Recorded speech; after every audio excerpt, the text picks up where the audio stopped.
And y'all don't know nothing about that rock, planet rock, don't stop, rock, planet rock, don't stop. Man, we was b-boying. Man, thank you, brother Ombre. Told me, see a player, man. That's my real people. See, my peoples that rock with me gonna let me know no sound. But I'm telling you, man, rock, planet rock, don't stop. But Ombre, they say the brother was doing some disavowed things though. So I know when you look back on your life, you know what I'm saying? When they look back on Uncle Ism's life, I show, you know what I'm saying, they have some good things to say. Like, this brother touched my life. This brother made me think outside the box. This brother made me, you know what I mean, understand what being a man is all about. Not this man was a switch hitter. He was a back catcher, not a bag chaser. I say a switch hitter and a back catcher. Come on, man. These boys is you know, us in the black community, you know, we had a thing growing up where a lot of things we didn't talk about. A lot of things was like a secret. You know, some people had the uncle that was with the BS. You know I gotta watch my words. Come on, players, read between the lines. Rabbits in the bushes with big ears. You understand me? Kill all gang. You did. You gotta understand. You know, they say these boys was some kind of backdooria type activities, man. So is that gonna be your legacy, nephew? This how you going out? Afrikabambaataa. He only really had one hit. I don't mean to disrespect the man in his passing, but that Planet Rock was his only hit. And they try to say like he was the Godfather, the Zulu Nation, and I understand. You know, New York want their props. They invented hip hop. They did this, but y'all didn't master it. New York, y'all been taking L's right now. Y'all took a L with little Tjay. He got whacked and tapped upside his head by Offset. Then we got the Zulu Nation brother right here. He said him and Hassan Thaz Campbell was the see, I don't want to disrespect the brother, but that's what he said. He said he was getting thawed by Afrikabambaataa. Afrikabambaataa and the Zulu Nation was the number one hip hop. Uh, they were like the P Funk of hip hop. You know, they wore these outlandish outfits. You know, they were spreading the message of hip hop and blackness all around, you know, the world. But he showed, you know, didn't really take to the hoods of America. He did a lot of European touring. You know, where the people were late to the game. You know, where they was trying to learn the b-boy style. You know, b-boy, hip hop. It was rapping. It was DJing. It was graffiti. It was uh well, you know what I say? Rapping, hip hop, graffiti, DJing, you know, making beats, all that was hip hop. So the Asian cultures, the a lot of the European cultures, you know, hip hop is a vibe, you know. They always say black people is the greatest at music. We the great at a lot of other things. But hey, as a people though, as my black people, you know, as some of the, you know, snow people had the the clergymen, you know, did a lot of different things and it was kept a secret and now they're able to come back and, you know, sue for some damages that happened to them when they were younger and different things, you know, and salute to them and shout out to them, you know. No funny business, you know. If that happened to you, I'm sorry that happened to you. But in the black community, it was something that was swept under the rug. Black boys were not protected. Black young men, if something happened to them, you were supposed to just go outside and rub some dirt on it. You were supposed to go outside and do 10 push-ups and you know and just take it on the chin. When people had these foul uncles, these foul grandfathers, these foul fathers, it was something that we kept a secret. Even like mental health, it was like, oh boy, you all right, shake it off. You know, back in the days when you got your bell rung, in football, you just got your bell rung all the time. It was a concussion. Now that we know that that freaky uncle or something, was touching on people, we kept quiet about it. But now that's what's making these little demons in the street. That's why we got the Pooh Shiesties and the different people out here, man. This is why. This is why we got the NBA young boys. They feel pain. They just want to off somebody. Because I cannot understand why these young rappers are so angry. They're getting money. They're on top of the game. But they have decided that they want to be a killer. They want to be part of a drill mob, a kill mob, a off your mob. And it's who can be the toughest. We live life on the streets as if we in the penitentiary. How you gonna live your free life with prison rules? That ain't the game, nephew. How you gonna live your life with thug rules, with gang bang culture in a normal life? You ain't gonna make it, nephew.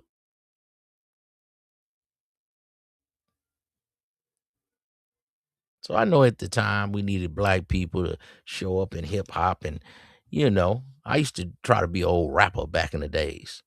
You had to get in somewhere. You was a dancer, you was a rapper, you was a DJ, you did graffiti. You had to do something. That's what was the culture back then, and that's when hip hop was fun. Even when the song come on, rock, rock, plant, you hear that song, boy, you ready to start boogalooing. You ready to start dancing. Rock, rock, planet rock. Don't stop. Rock, rock. You know what I'm saying? Come on now.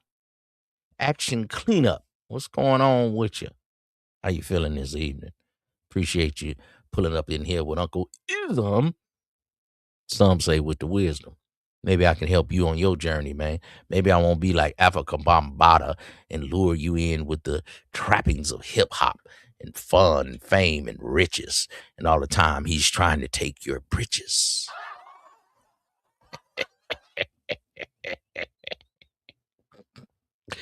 What is going on out here in the world?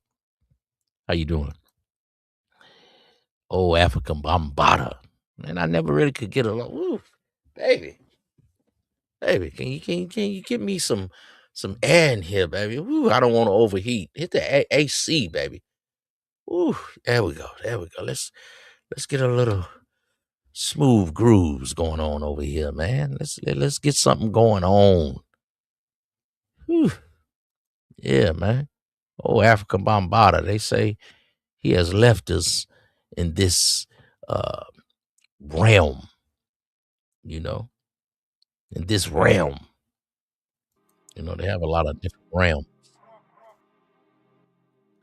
They have a lot of different things that people say, dimensions. He has left us dimensions. Physical form. Hip hop is all things that we put out the world, set up in the neighborhoods, almost like always see when we use our boots, like all the astronauts have. You can go to a ball game. Even let's back a three leagues. We had the NCAA football. But if you want to win, you got to get them. So the hip hop was us having a release, like old hymns when people were picking cotton. Old hymns when you go to church.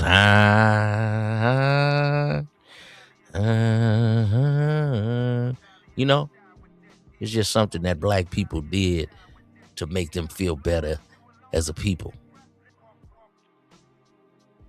But look at us now. Look at life now. Look at hip hop now. When you turn on rock, planet rock, don't stop. It make you want it to dance. It make you want a boogaloo. It make you want the robot. It make you want to party. Now all the raps is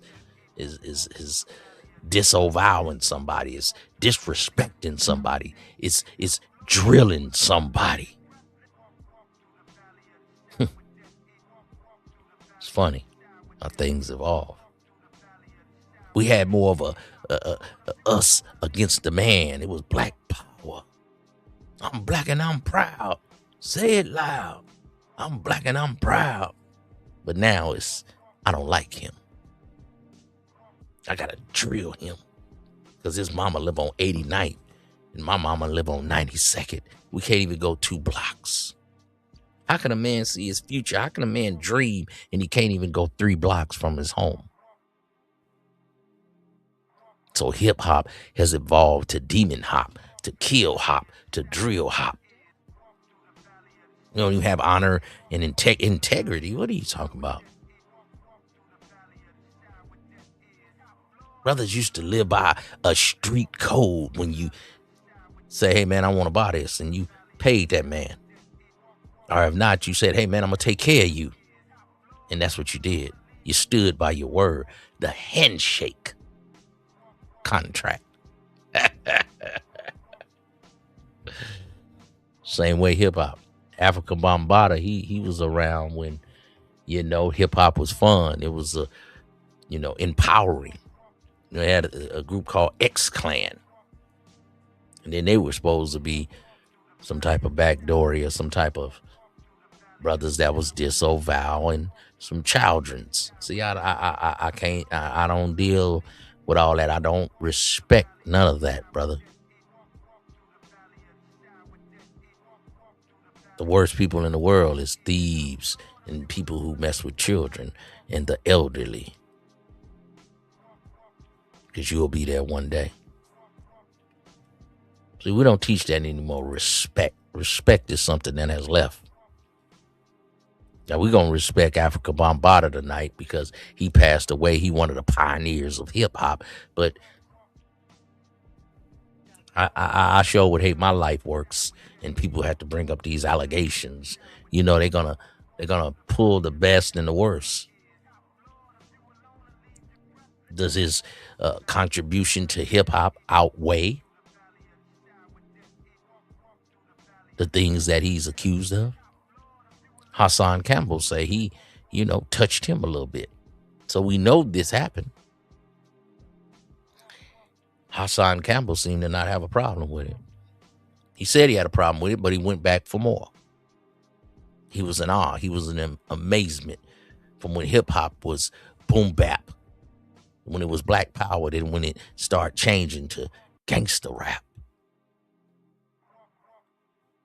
Then it went to demon rap. That's why we got a lot of these young guys around here. They want to be demons.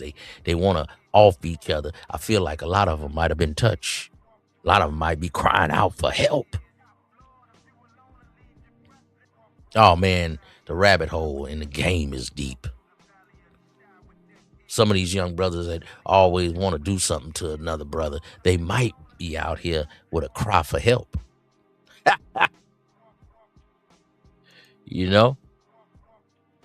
That's why they want to drill somebody. Because I cannot understand how young men are so enamored with killing another man. When I was a young man, we went to Sister Clara Muhammad. We were trying to learn ourselves, You can say what you want about the different teachers, the Honorable Elijah Muhammad. Know thyself, how to eat to live. Then you got the 5%ers, that they were on some. Then you got the black Israelite brother. At least they were on something with some kind of black empowerment, some kind of black pride.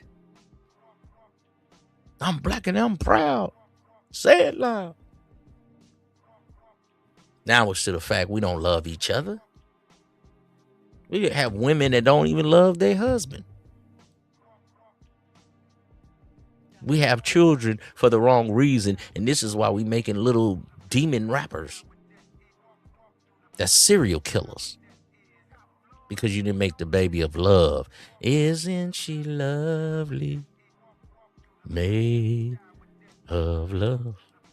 We don't have songs like that anymore. Just I slide on him. I drill him.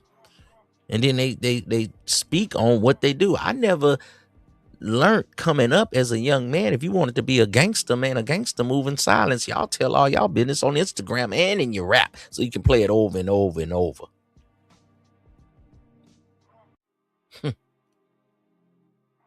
Life. It's a funny thing. Come on, Afrikabambaataa has passed. Let's check it out. Legendary hip-hop pioneer Afrikabambaataa, born Lance Taylor, has passed away at the age of 68 due to cancer complications. He died on April 9th in Pennsylvania, just days before what would have been his April 17th birthday. Bambaataa's journey began in the Bronx River Projects, where he rose through the ranks of the Black Spades before changing the course of music history. His influence on hip-hop is immeasurable, shaping the sound and culture from the very beginning. The hip-hop community is mourning deeply. Pete Rock called the news unbelievable. Kid Capri simply said, "Wow," and Hassan Campbell was among the first to respond, sharing his immediate reaction online. Rest in peace, Afrikabambaataa. I just want to take the time out to say, rest in peace to the greatest child predator who ever walked this earth, Afrikabambaataa. Before there was a... Come on, brother. This brother here says a lot of outlandish things. We got the brother Hassan Campbell right here. He say he the greatest. Come on, man. How you gonna get that man a title? Salute to you, fam. What's up with you? J. Cool in the building. E. Bo Sosa, the OG, in the building. Salute to the brother. You understand me? Michelle? Remember Michelle? Appreciate the pull up in the 446. What's the 446? What's that? Missouri? Mississippi? We got action up in here, man. I'm about that action, boss. On the cleanup side of the game. And of course, I got my nephew, the hombre. What's up with you, boy? Hassan Campbell, man. He said he's the greatest. Come on, man. Epstein list. There was an Afrikabambaataa's Black Book. Okay. But Hassan, you went back over there. You're saying something about Bambaataa and you're saying he did you a certain way, and then you got hooked on that. That's why it makes this young man go off every now and then, and he lose it. Bronx River. He seems to get upset and go back and want to argue, want to fight. That's why he's lashing out.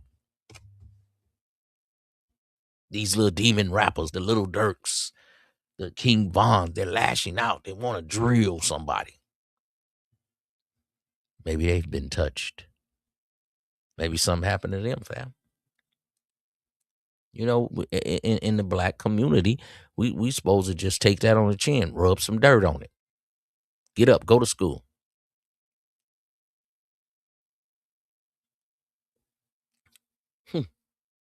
It's really something to think about. Hassan Campbell, he came through and said what happened to him, but did he use what happened to him as a crutch, as a trope for people to boost him up as the spokesman for the people that had different things happen to him? So it's very touchy subject. Hassan Campbell. But at this time, we're going to go on and just let this brother, you know, pass with some grace, but in a few days, like as Ebo said, might be some different things coming out. But we just gonna at this time, we not gonna speak bad. We're gonna go on ahead and just let the game flow. Let's go. Before there was a R. Kelly, my mind is telling me no, but my body. God, he got to start doing all. See, this is what you got. See, every time Hassan Campbell, why you got to always stunt? See, I'm gonna let it play, y'all. My body. Is this the time to do a R. Kelly? When R. Kelly was about some of this stuff, some of these type of things. Afrikabambaataa was supposed to be on, young men, and R. Kelly was on young ladies. Man, is that the right time? Let's let the game flow. Let's go. And Hassan Campbell was among the first to respond, sharing his immediate reaction online. Rest in peace, Afrikabambaataa. I just want to take the time out to say, rest in peace to the greatest child predator who ever walked this earth, Afrikabambaataa. Before there was an Epstein list, there was an Afrikabambaataa's Black Book. Before there was an R. Kelly, my mind is telling me no, but my body is telling me yeah. Yeah, before there was an R. Kelly. Hassan, was that what your body was saying? Let me Raised stop. by Dr. York, one of the greatest predators that ever walked this earth. Rest in peace to Afrikabambaataa, the greatest child predator ever. I don't know about that, man. I don't know about that. Hassan Campbell says a lot of things for he's almost like a Charleston White, shock value.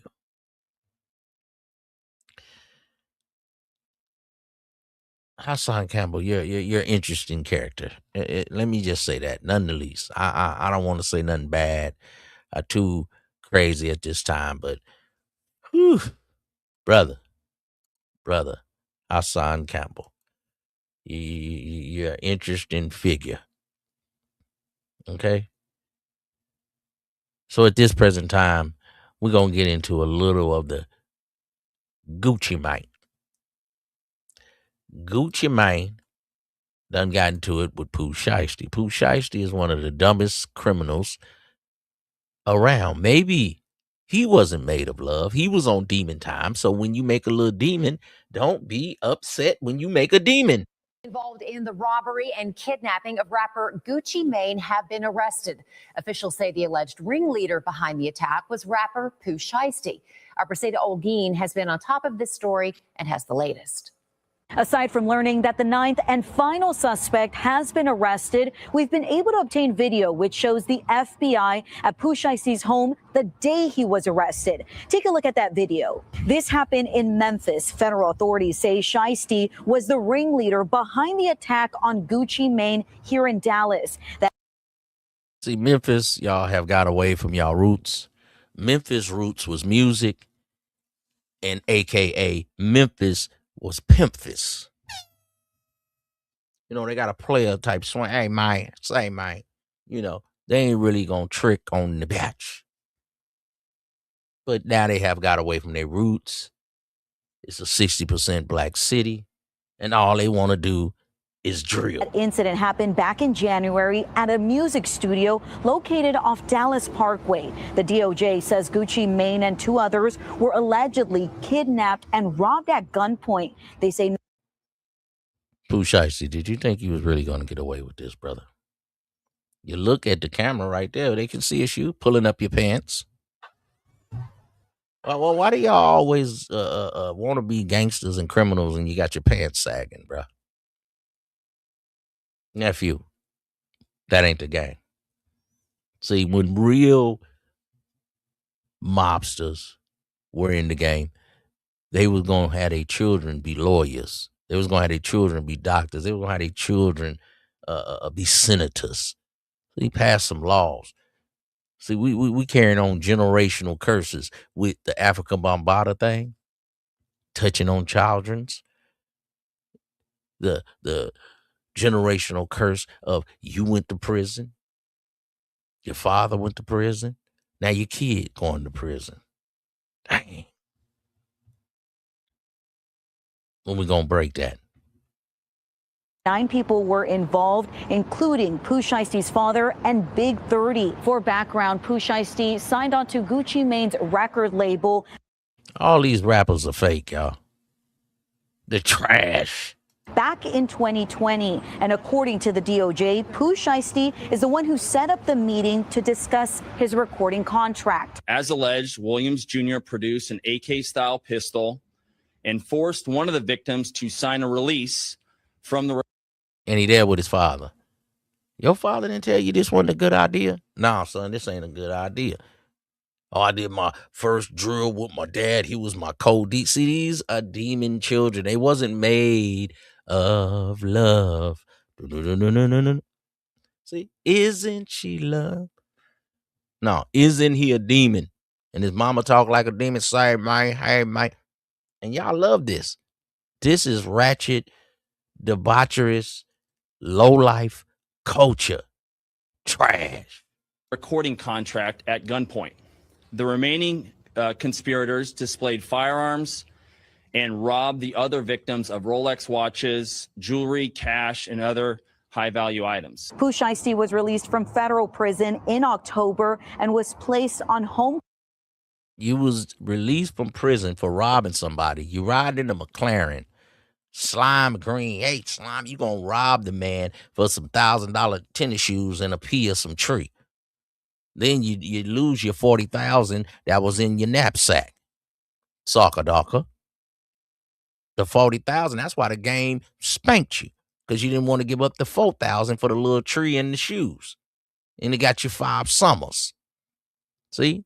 Being silly. If you're going to be in the street, you look at Uncle Ism. I tell you, man, be an honest player.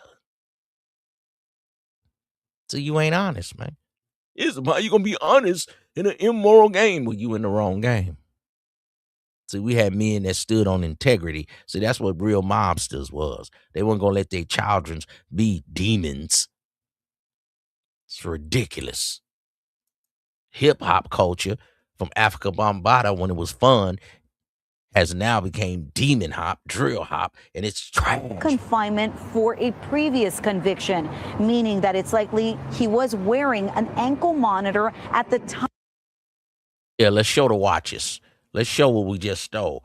Trash. Time of the crime. Officials say all 9 suspects will be transported here to North Texas, where they will face their crimes. Now, if convicted, each suspect can face life in prison. For now, reporting in Dallas, Mercedes Holguin, CBS News, Texas. 9 suspects involved in the robbery and kidnapping of rapper Gucci Mane have been arrested.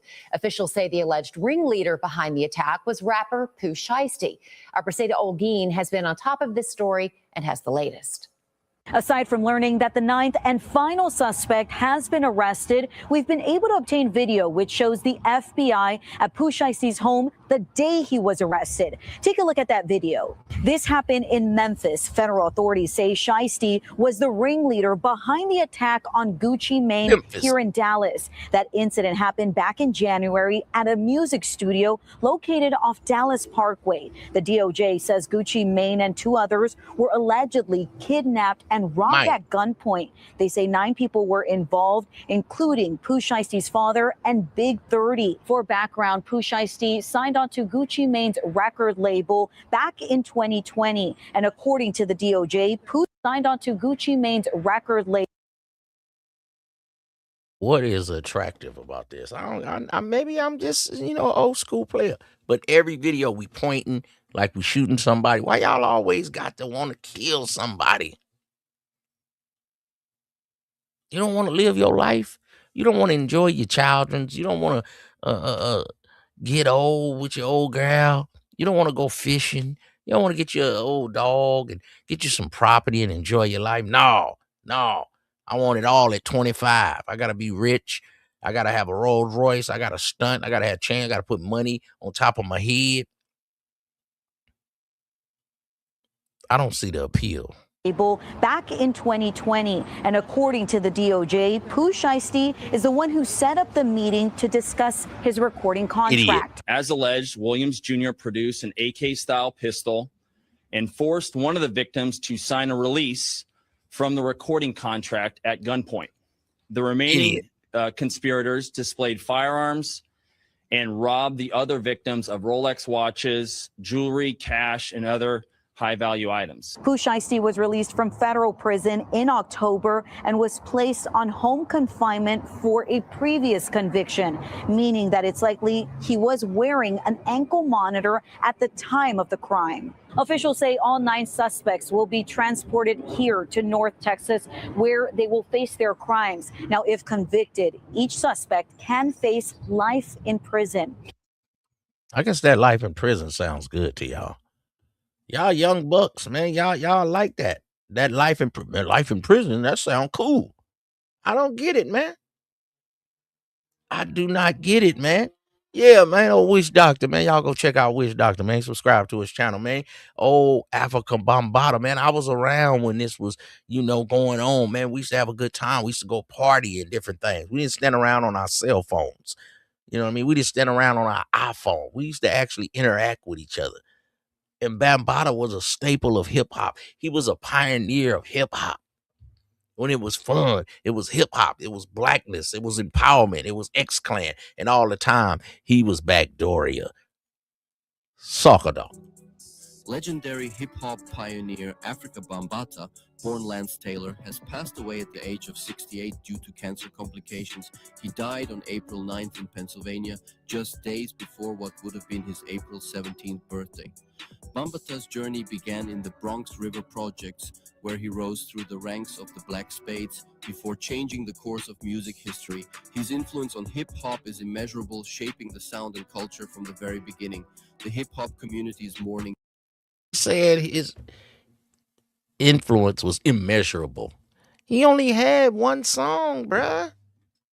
He didn't really have like a lot of songs. He had that "Let's Get Funky." Wow, that was it. Pete Rock called the news unbelievable. Kid Rock, Capri simply said, "Wow," and Hassan Campbell was among the first to respond, sharing his immediate reaction. Hassan Campbell, he said he, got did wrong by Bambaataa, but he went back for more. That's why we can't respect Hassan Thighs Campbell. Online, rest in peace, Afrikabambaataa. I just want to take the time out to say, rest in peace to the greatest child predator who ever walked this earth, Afrikabambaataa. How you know? There was an Epstein list. There was an Afrikabambaataa's Black Book.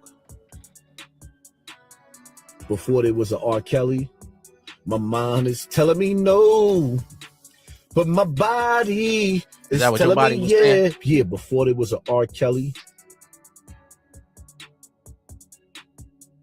raised by Dr. York, one of the greatest predators that ever walked this earth. Rest in peace to Afrikabambaataa, the greatest child predator ever. I mean, what y'all think? Y'all think Hassan, he's a very outlandish, very truculent young man. He's been through a lot of things, and I try to have some sympathy and empathy for people that has had, different things happen to them in life. We don't want to look past that and act like it's not serious. It's definitely something to think about. It's definitely something that I feel like in the Black community, we have overlooked. We have not given grace. We have not really looked at it like it was something that was serious. Something that should be talked about more. The young men were expected to just rub some dirt on it. You'll be all right. We were expected to just take it on the chin. You know, and blessings to the Almighty that it never happened to me. But some people weren't so lucky. This is something that needs to be talked about, but I'm not necessarily the man to talk about it because I'm not a victim of this, and somebody that is could speak on it more. And I don't want to disrespect those people, but this guy Hassan Campbell, you know, he's a weird character. But I don't want to lessen the blow. If something happened to the brother, something happened to the brother. You know, but the same way the priests were going in on a lot of the snowmen, and now they coming back for their reparations. But they don't want to give a black man any reparations. What is it about the black man that, you know, is so powerful, you know, are so low life that they don't want to do nothing for him? They did something for the Chinese man. They did something for the Jewish man. The black man? Nah. Y'all get over there. And definitely something about exploitation of the young black man. Who cares? A black man that worked all his life and paid his taxes, he still can get accosted by the police. He still can get disrespected by the police. And this man thought he did everything right in life. I went to school, I paid taxes, I kept my nose clean, I wasn't into nothing. And he get pulled over one night, and that could be it. Like if he was in the old South, Mississippi burning. Ain't life something? You're a young man out here trying to keep your nose clean. You don't want to be involved in this hip hop, drill hop, demon hop. You wouldn't got you a wife. Wouldn't got you a degree. Wouldn't got you a good job. Wouldn't got you a Tesla. You know, you're coming up in the ranks. You wouldn't got your credits go together. You don't bother nobody. Then one night, 2 cops could hold court in the street. Ain't it cold? We may not be in those times when it was Mississippi burning and different things happening in Arkansas and Texas and Louisiana and Alabama. But we are still in those times. Marvin Gaye had a song, "Send That Boy Off to Die." When they were sending people to Vietnam and different things. Now they talking about having a draft again and sending young men to Iran because we, as America, can't get enough oil. We gonna take the oil. We just gonna bully. Like Afrikabambaataa, I'm not gonna ask permission. I'm just gonna take. And you take a young man's innocence. You take a child's innocence. That's the worst thing in the world, man. When you have children, man, you're supposed to be there to protect them. You're supposed to be there to advise them, to shield them for this dirty world. America. The world.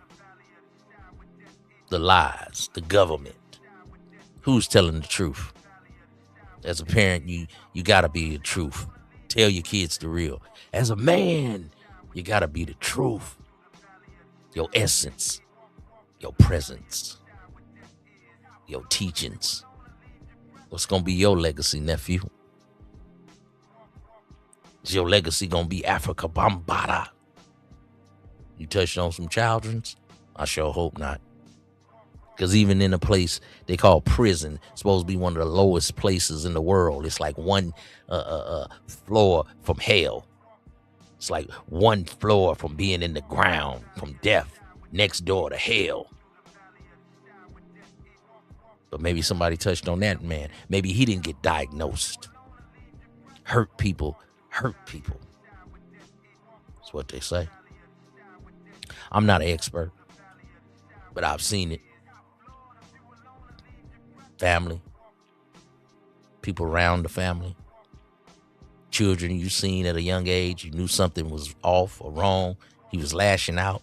Maybe that young man was hurt. Maybe that young man was touched. Maybe that young man wasn't hugged as a child. Maybe he didn't get that love.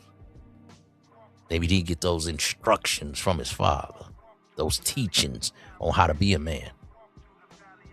What do a man look like? What do he smell like? His beard is a little rough and scruffy when you know, hug your father. Or is it smooth when you hug your mother? What is the difference between a man and a woman? Teach me. I want to know. Maybe you only had female teachers. You never really got to know what it is to be a man, or what a man looks like, smells like, talk like, walk like.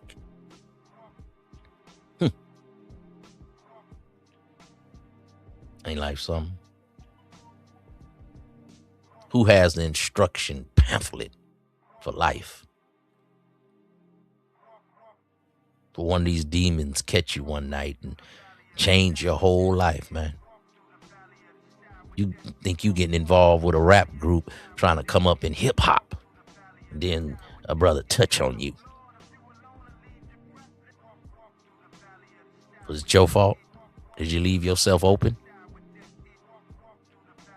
Did you have that father shielding you? Hey, where you at, young man? Hey, son, what you doing? Might be in the nick of time.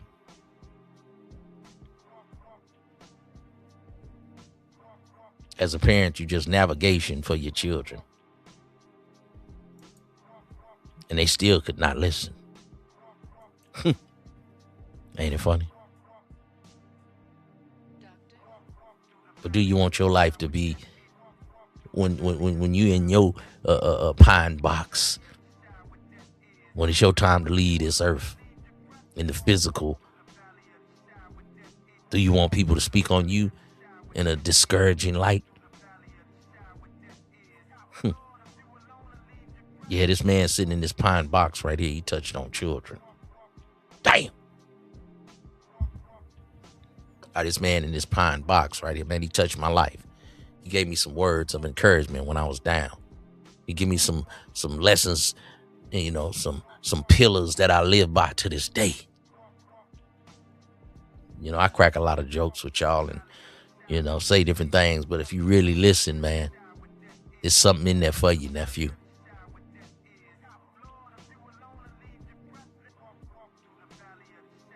Hip hop.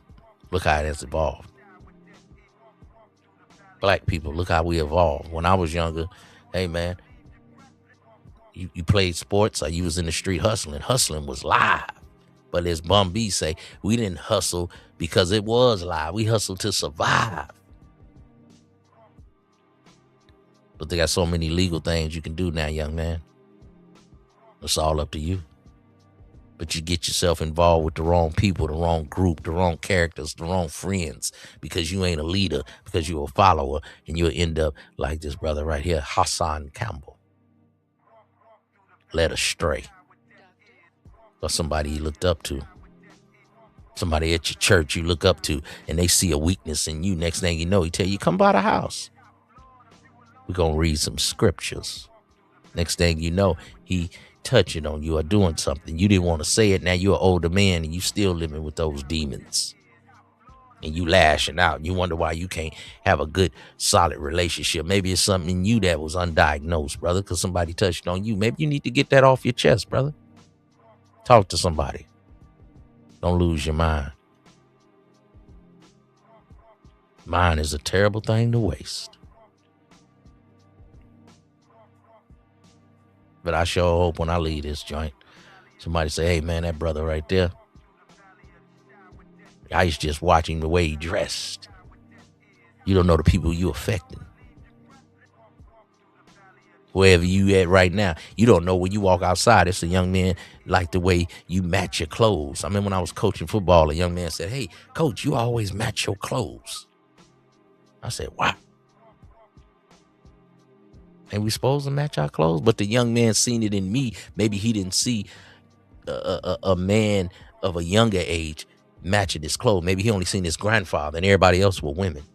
His mother, his grandmother, the teacher, all women. Maybe he didn't get a chance to see what a man supposed to look like. And then you entrust in this man, and then he touch on you or do something disrespectful. And in the black community, did we let our young men down? Did we say, hey, it ain't nothing? Oh, he all right? We didn't say, hey, something happened to this brother. And then when they out here drilling and being demons and they so angry, maybe somebody touched them. That's why they had these episodes of lashing out. Maybe it's something that's undiagnosed. Because you ask a young man, why are you so mad? Man, I don't even know. Unhealed trauma. Maybe that's what's going on with Gucci Mane and Pooh Shiesty. The father, he's still doing drills. He's still doing, got his finger up in the video like a trigger finger. Why every video you got a trigger finger? Why do we want to kill everybody? Why we can't do a hug? Why we can't give a hug, man? A hug? Is what I want to do, no hug. That ain't hard. I'm hard. Yeah, and I can't take no losses. I didn't know one brother couldn't take no losses. Hey, man, in life, you might take more losses than wins, nephew. If you can't take no losses, you're going to be behind them bars. Everybody's Superman. Oh, man, if he do this, man, I'm going to get the jammy and I'm going to blammy and I'm going to whoop and I'm going to flip over this and I'm going to... Man, if y'all don't stop it. Yeah, and if he take my chain, I got to go off his whole family. Yeah, man. Life is a cold thing, man. Are you ready, nephew? Right? The FBI just released reports that Gucci Mane, aka RD, cooperated and provided information to help with the arrest and conviction of his artist Pooh Shiesty. He didn't keep it in the streets as a G. Right? FBI says Gucci Mane gave statement to police about alleged robbery and kidnapping report. The FBI says Gucci Mane gave a statement. So keeping it in the streets and keeping it G is not snitching. You can never be a civilian. So gangsters, mobsters, they can never be civilians. And that's why a lot of men get upset, because it say help the women and children. So if you choose street life, you got to live by that code, nephew. You can't choose street life and then you want to live civilian life. It don't work like that. If you in street life, you got to live by that code. And if you're ratting, if you're snitching, you're back catching, switch hitting, use a sucker ducker. But everybody you around not living that life, I'm telling you, they all fugazi, man. It's all trash. To police about the alleged robbery and kidnapping that Pooh Shiesty and 8 others have been charged with. On Wednesday, April 8th, Pooh Shiesty appeared in court in Dallas for a detention hearing to decide whether he would be freed on bond during the hearing. FBI Special Agent Pamela Hansen testified about the government's findings. She revealed that most of the complaints relied on statements that Gucci Mane and the other alleged victims told police after being called to the scene. Okay.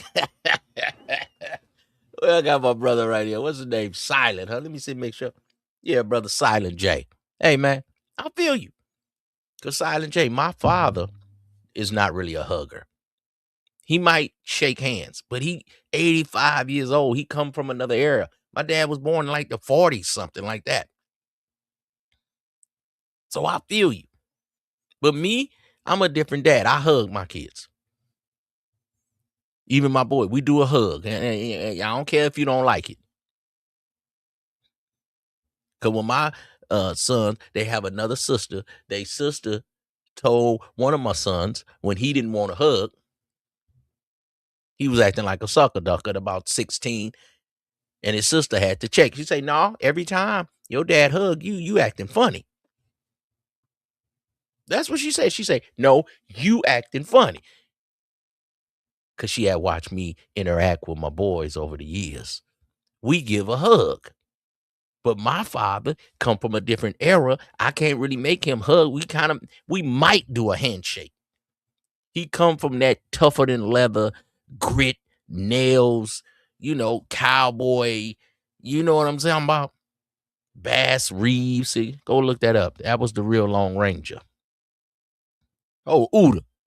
What's up? The Scooter. Young Scooter. Uda. What's up with your boy? And I got the player Auntie with the purge. What's going on, man? Oh, y'all pulling up on the player, man? Go ahead and pull up on me, man. Let me see if I can get my game together. Make sure that's the Uda Duda. You know Uda gonna pop out. Isms, what's good here, bro? What's happening with you, player? How are you, man? I seen the link out there. You know, I hit notified, so I made sure when I came back in the crib, I had the notification. Man, you're a good speaker. You know, I just come support you. I know you for a lot of years and shit. You know what I mean? We've been here for a lot of years and shit. So, you know, I just come support appreciate it. I want to give you the flow and speak on any of these topics, man. Afrikabambaataa, Offset, Gucci Mane, man, you got it, man. Go ahead, brother. Man, I just did a little half a live talking about some of the same shit, bro. Yeah, y'all go subscribe to Brother Uda, man. Go ahead, speak on it again for me. Bro. You know, Hassan Campbell happy that Afrikabambaataa dead, bro. You know, because now Afrikabambaataa can't say nothing no more. You know what I'm saying? He done alleged a lot of things about him. I'm from New York. I'm still in New York. I'm from Brooklyn. I've been to Bronx River, man. Time I got people there. But at the same time, there's people in Bronx River besides him that allege the same things about him. You know what I'm saying? Hassan Campbell was just a little weird sometimes, you know what I mean? He was like 30 years old around Afrikabambaataa. I can show you pictures of this nigga like 30 around him.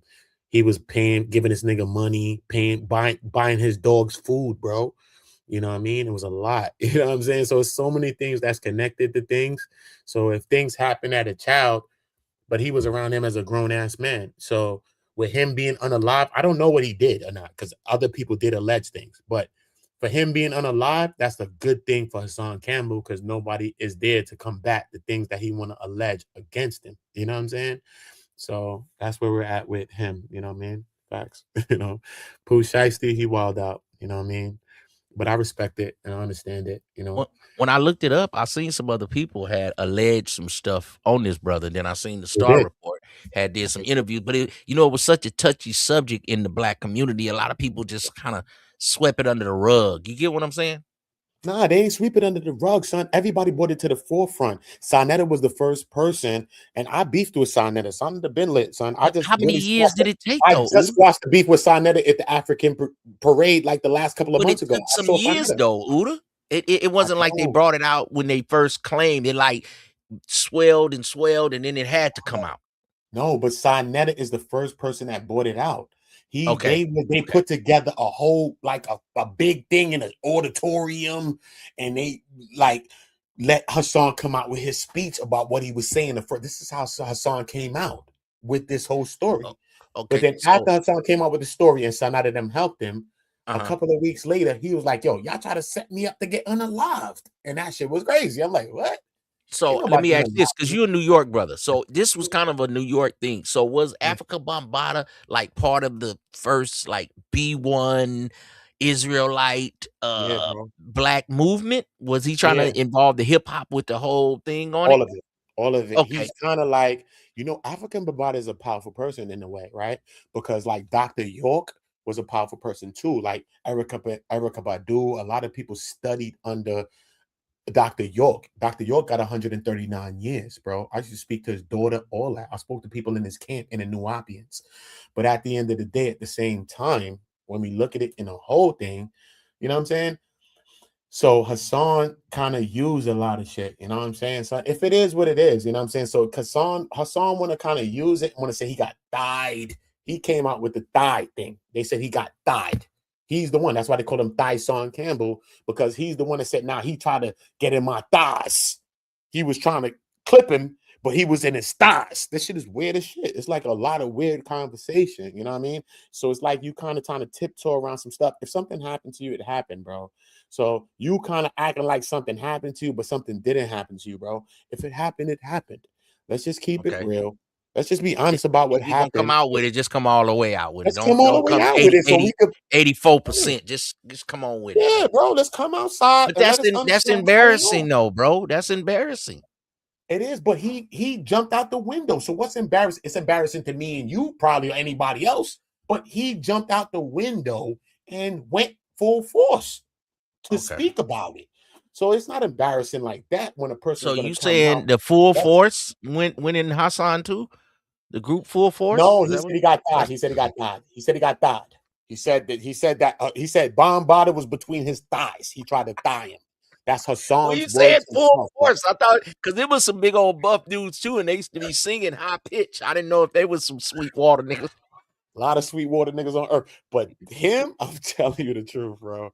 So now that he's gone, so in New York, he's really looked upon as I mean, he is a hip hop pioneer, but to me, he only had one song. But in New York, he's almost looked like as a mystical figure, god of hip hop type of cat. It's not just hip hop, because spirituality wise, he kind of had some of the same energy like York had. What kind of spirit? What was he doing? You can Google that.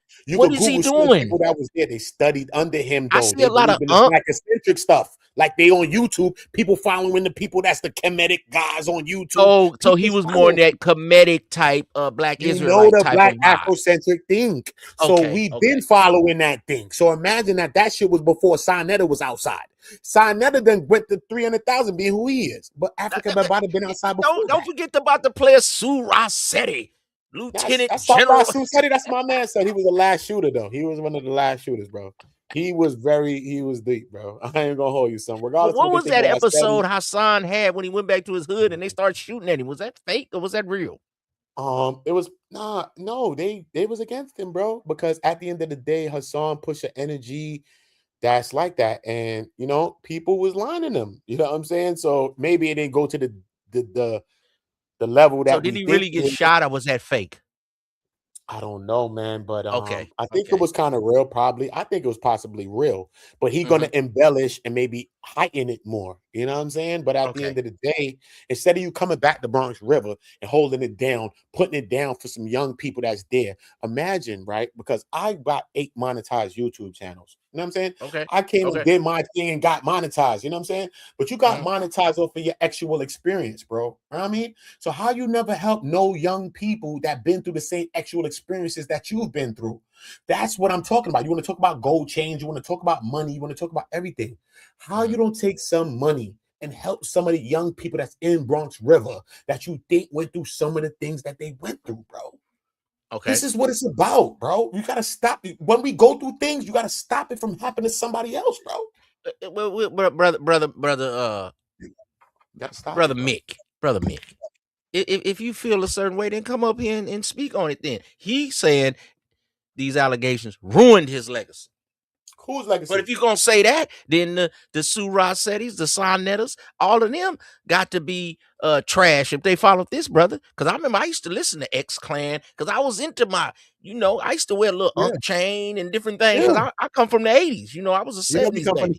We come from the time, right? Baby. So I remember when we was wearing our colors and stuff, and we had the Spike Lee.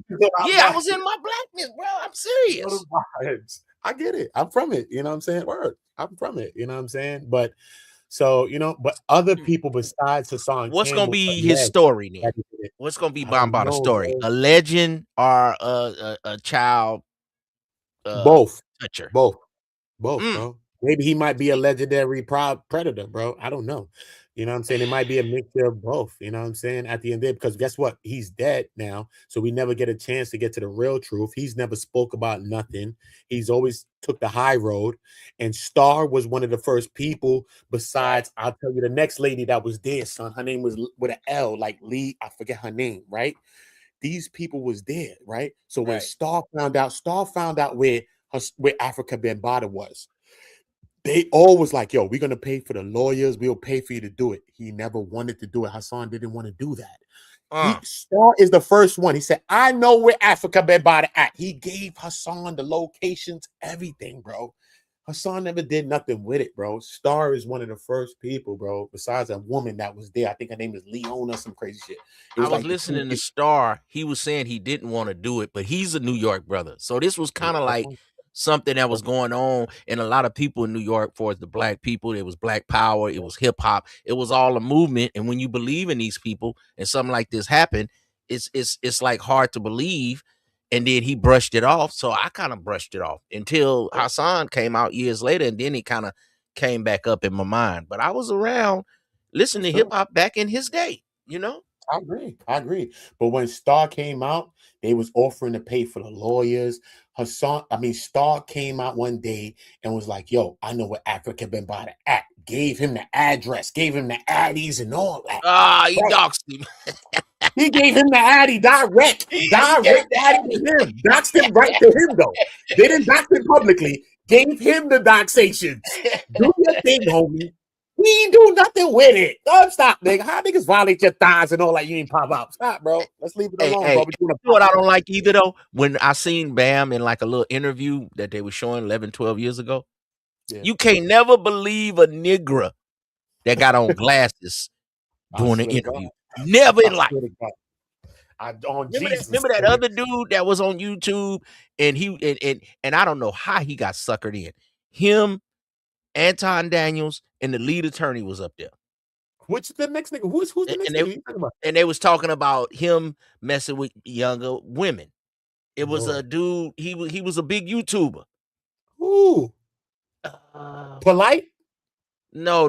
This a whole another kind of guy. He had a Porsche. He was in that red pill type of thing. But it was him, Anton Daniels, and the lead attorney, and they got him to come up there and admit something about what he was doing. It was the bald head nigga, the big bald head nigga that was kind of. But he had them damn glasses on. See, every time I'm like, this nigga's lying already. I didn't really know, nigga, but I didn't like the glasses. He was lying, bro. He was lying. They're hiding something. And he kind of dark skin. He ain't like our color. He was darker, right? Yeah, there you go. I ain't gonna start that bullshit. But the dude, I don't like when if you come in to tell your truth, you can't have on the glasses, bro. That shit weird, bro. You got to look in your eyes on Earth, bro. Come on, straight, come on. Bruh. You making me feel like eyes looking like, bro. Fact. Come on, bro. I agree with you, bro. I ain't gonna lie to you, isms. I ain't gonna lie. Yeah. I don't like that. I don't like that.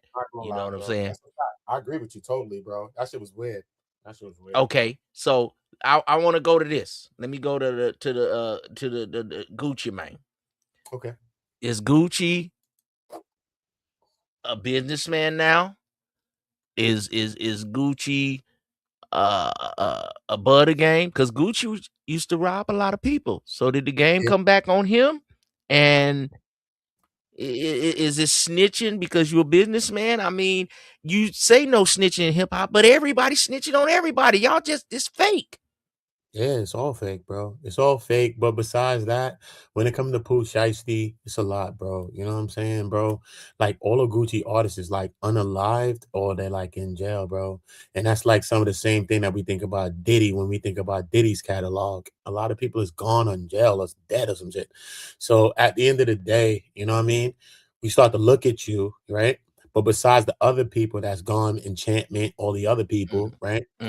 Like Scar's gone, you know what I'm saying? So like, and they was all family and stuff, you know what I mean? And then weirdo things happened with Big 30 while Shiesty was gone. So it was a lot of energy, son. It takes a lot to come home from jail and take your whole family back to jail with you, bro. It takes a lot to come home from jail and take your whole family with you back there, bro. It's a lot, bro. Who the hell is taking that chance, bro? That's what I'm saying, son. That shit was deep, bro. And Gucci done got besides himself, bro. You know what I'm saying? Fact, bro. You know? Okay. Well, his brother Mick say that got besides himself. Afrikabambaataa was a pioneer. But to the younger people, Gucci is gonna be like a pioneer. Come on now. Well, Gucci is a pioneer. Gucci okay. Like for his trap rap, I'm gonna have to put him up there in at least the top 3. But they thinking about him like a rat, and right now in Atlanta, you see how he's getting tarnished in his later years because you don't stick with the shit that you said. They burning his books, yo, bro. They not looking at him like that, bro. This one that happened with Pooh Shiesty is a big one, bro. Pooh Shiesty is, and they're gonna love him more if he get out. I'm telling you, love Pooh Shiesty more, but he's gonna get martyred. Pooh Shiesty's like a martyr type. He's gonna be martyred. You know what I'm saying? He might go to jail and get a bunch of time. He doesn't know. But at the end of the day, at the same time, people are gonna believe it because it's Pooh Shiesty. You see what I'm saying? Because Pooh Shiesty's Pooh Shiesty. You know what I'm saying? So because we don't know who is like anybody one of the only is. youngsters that can rival NBA YoungBoy right now. And I'm not in hip hop Bro, as but much, about the but life. he messed his game up. He could have, you know. He's a CEO. He didn't have to do none of that. But at the same time, he been in jail the whole time thinking about that shit. Like, yo, son, this nigga probably ain't send this nigga no bread, none of that. He on internet talking about, I need Shiesty come home. I'm about to do this. But he ain't probably setting out the gang. Nigga, his cousins, his friends done died. The nigga, yo, bro, you doing weirdo stuff, bro. So at the end of the day, thing about if you in the mob, and I know a lot of rappers portray themselves as like the mob, and we a crew and we are mobsters and we take care. When a man go to jail, you supposed to take care of him and his family. That was like the rules. It's a rule. But they ain't do that. It's a lot of things that didn't happen. That ain't cool. It was a lot of securing that didn't happen. Nigga, family. When you see Pooh Shiesty, when you see Big Scar and them, son, they was kids, bro. You know what I'm saying, son? It take a lot. So when you lose homies, bro, and they looking up to this brother. Come on, bro. Sign over everything. You gonna look out for us. We made it. I'm with Gucci. He gonna take care because he a real nigga. Come on, bro. You ain't holding it down. You acting weird and all of that. You probably even send that's not money. How I live, but I'm looking the way you keep talking. I'm seeing it how a street little youngster would look at this. Bro. He probably didn't give Scar money, mother no money, all type of weird shit, bro. Sometimes they be lying. Sometimes black people be want more money. They showed the receipt 20,000. They ran down on him, son. Trust me, son. Well, they get 20,000 ain't enough for a funeral. I don't know about nothing, son. We here, bro. People that do something for him. I'm just saying when what people I see like on the internet. sign rappers and stuff like that, you bring in the energy that they have. They be here defending you, bro. Probably go bust a strap for you right now. They done probably did that already. Now you acting weird. Okay. Stop being weird, bro. Let me go back to my time, Uda. Now, people don't like Suge Knight. But one thing I ain't never seen people come out. I don't know if they were scared because of the gang affiliation, but I ain't heard too many people say they didn't get their bread. Maybe Dr. Dre because he felt like he needed more and he moved on. But it seemed like Suge was ready to go to war about his artists. Suge is a different one. You know what I'm saying? I think Suge was a narcissist in a way.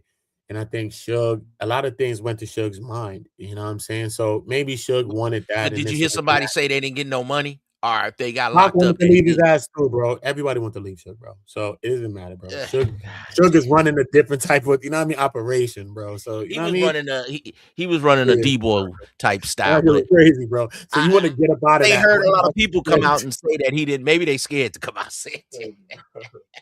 You just chalk up your losses with certain things, bro. You know what I mean? Just chalk your losses, bro. Like this ain't gonna work. I don't even want to go at Suge. I'm gonna just leave it alone and move on, huh? Just chalk it some because when you listen to other people besides them, people tell you about Suge and what they think. Well, let's do this. You're a hip hop aficionado. I can tell by the way you talk. Who was one of the best hip hop CEOs? Because now they saying even the Migos saying they didn't give enough money. Now, motherfuckers saying that Jay Prince. You say what? Master P, nigga. Only Master P. The realest one of anyone on earth. Master P is the realest one. That's crazy. No one besides Master P. Hey, Uda, whether you believe me or not, I'm actually a friend of Master P's. Master P, bro, I'm telling you, this is the realest nigga that ever. I was in like his first 2 videos. Not Jay-Z, not nobody, not Biggie, my favorite rappers. And I tell you about this brother. This brother was a good brother. He would come by. He made sure he came, gave me T-shirts. He gave me posters because I was in the video. And back then I had to look right. So I would pull up, back then everybody didn't have it. So I'd smoke everybody out. He'd get some. And plus I blow with him. We blow the trees back. We had the green, the chronic. Before it was chronic, we used to call it green bodine. Green bodine. I knew the white boy way up in Eureka and stuff. You know what I'm saying? So I used to be at his video. This before he went back to New Orleans. He changed the game. He was the one that changed the game. I haven't heard nobody say that they didn't get paid. To be bosses. He opened the game for Jay-Z to be bosses. He opened the game for Big Birdman to be a boss. He opened the game for them to be a boss. He had the priority deal. He had the 90% shit. So Birdman had the blueprint to go get the deal for all of his boys, and he ran the same play. Right. P's the realest nigga that ever touched that industry, man. Trust me, bro. And made it out of it and still here and still doing his thing, bro. And still up. Nobody that came from that is not up like that, bro. That nigga's still up, bro. That shit is crazy. And then you got people that talk bad about him. Like, hold on, man, this man has survived a lot of different things. No, nigga, P is a clipper. He's an unaliver. Leave him alone. P was solid, man. P was solid. I remember him. C Murder. Big. He had his younger brother, and then he had the big boy. Yes, Silk. But then he had the big King George. That was the big dude. King. I remember them, man. They were some cool dudes, man. They were some cool dudes. He is the only one to do it like that. He dropped an album every week on a week. My brother bought every album. I remember my brother got tattooed to the shit. The nigga bought every album, sir. Right. They had them little certain album covers. They used to get them done out here in the Bay Area, and you know the album covers was a big thing. Like when when Ice-T wife was on that album cover. When 2 Live Crew was on that album cover. I know you youngsters, y'all got access to everything, but to us back in the 80s, that was like major. Crazy, bro. Ice-T wife on that album cover, you bought the album just for that. That's 2 Live Crew, because they had the women in the front, but you had to buy the album so you could turn it around and see the back. So you can get the back of the back. You know what I'm about? And the intro. We needed the book though. Remember when you opened the thing? Yeah. Oh man! Every Sunday I would go to Rasputin's in Berkeley, Leopold's, Tower Records, because some of the artists would come and sign autographs and meet the people. It was just a different era, man. That's it, bro. I'm telling you, P is the last one to do it, bro. He opened the game for Birdman. Look what Birdman did. Right. Look who Birdman became. Look at what they don't get him kind of deals no more. They don't get them kind of deals. What Hot Boys became, bro. All of that was because of Master P, bro. That's why we love Hot Boys in the Bay Area. We love like Juvenile was saying. He was like, man, I couldn't come to the Bay, and he got a concert come. We love Juvenile and the Hot Boys in the Bay Area. We're the boss, bro. Juvenile's the boss of the Hot Boys. Because California niggas, we really down south niggas that actually grandma and grandpa just came to Cali. We really down south niggas. Facts, you know what I'm saying? That's a fact. At our core. Because people be saying, man, you sound country. And I'll be like, because I'll be around my dad, and before my grandmother passed, you know, they still be cooking catfish and still chitlins. I don't do it, but you know, they still got that southern type of style to them, man. Yeah, bro. Yeah, bro. Because yeah, Trav. I was at that Hot Boy concert. Cali. Remember, that's what I'm telling you. That's how I know him. That's how I know him. Yeah, that's how I know him. And I was at that Hot Boy concert when they started fighting. I was on the floor seats. It was right in front of me, like 5 or 6 seats up. I was mad as hell. I was on at that time. I had bought like 5, 6 tickets, and my cousin, I was like, man, just come on and go. I got tickets for everybody. It was on. He did it, bro. Piled up. He never sold his soul, bro. Jay-Z, we don't know if his soul is in question. But P never sold his soul, bro. P did what P did. Nah, I don't think P did. Nah, he did what P did. He had to sell his soul. He just did what he did in his own time. And we never giving deals like that. This shit on their own time, bro. He was getting a 50-50 split or something way back then. You know how much money that is? Now they got streaming. You don't even know how much money you making, bro. 85%, sir. It's like on YouTube. We don't know if it's 4 people watching or 40. They do what they want to do. Back then, you used to have to go to the store and buy the record. And if you pull it up, you might see Bobby Brown. You might see Master P. They used to come touch the people and sign autographs. It was a different feel in that era, man. Facts. You know, this new era, we don't know what's real now. You know what I'm saying? And it became an era where I understand it's kind of like after 50 Cent got shot, you had to have like some street cred. Because Ice Cube never was in a gang, but he rapped about being in a gang. So does that make him being fake? You get what I'm saying? I agree, bro. But then it came an era you had to be Chief Keef. You had to be 50 Cent. You had to be shot in order to be he ain't real. And now they have took it too far that they're so real that they tell about their exploits and then show the jury that they stole. And it's so stupid. Nobody is telling you this is not how a mobster move. That's just retarded, bro. That's just retarded stuff, bro. You know what I mean? Where we're at right now on Earth is retarded, bro. You know, it's just weird, bro. You know what I mean? People show what they want to do. They don't even complete the goal before they even showing it. It's a lot. That's why we got like Pooh Shiesty, somebody talking about they had a watch. They were showing a watch and this weirdo stuff. Like, what are you doing? This boy could have been the biggest out. He the only thing that could rival NBA YoungBoy for the young people. Yeah, bro. He was the next in line, and then they could have Pooh went Shiesty back was and boss, forth. bro. He was the That's what next I'm. one. He was the next one. They But already got a little dirt. They got King Von. Ain't But the nobody thing else is- but NBA YoungBoy.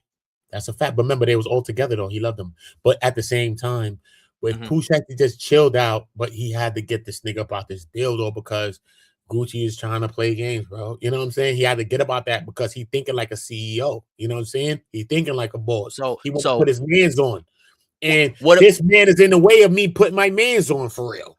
So what if they say if you don't snitch, then the contract you signed wasn't under duress? No, it wasn't under duress. No, it wasn't. No, it wasn't. You ain't snitching. You saying didn't nothing happen. It wasn't under duress. No. I'm just saying now, Udo. I mean, you signed it. Yeah, they signed it. He signed it, and you got to know how business work, bro. So you can't be moving like that with business, bro. I know business it. never I gonna know work it, out like yes. that, bro. I know it, but what if they tell Gucci if he don't say he had the pistola on you, then the contract gonna stand up.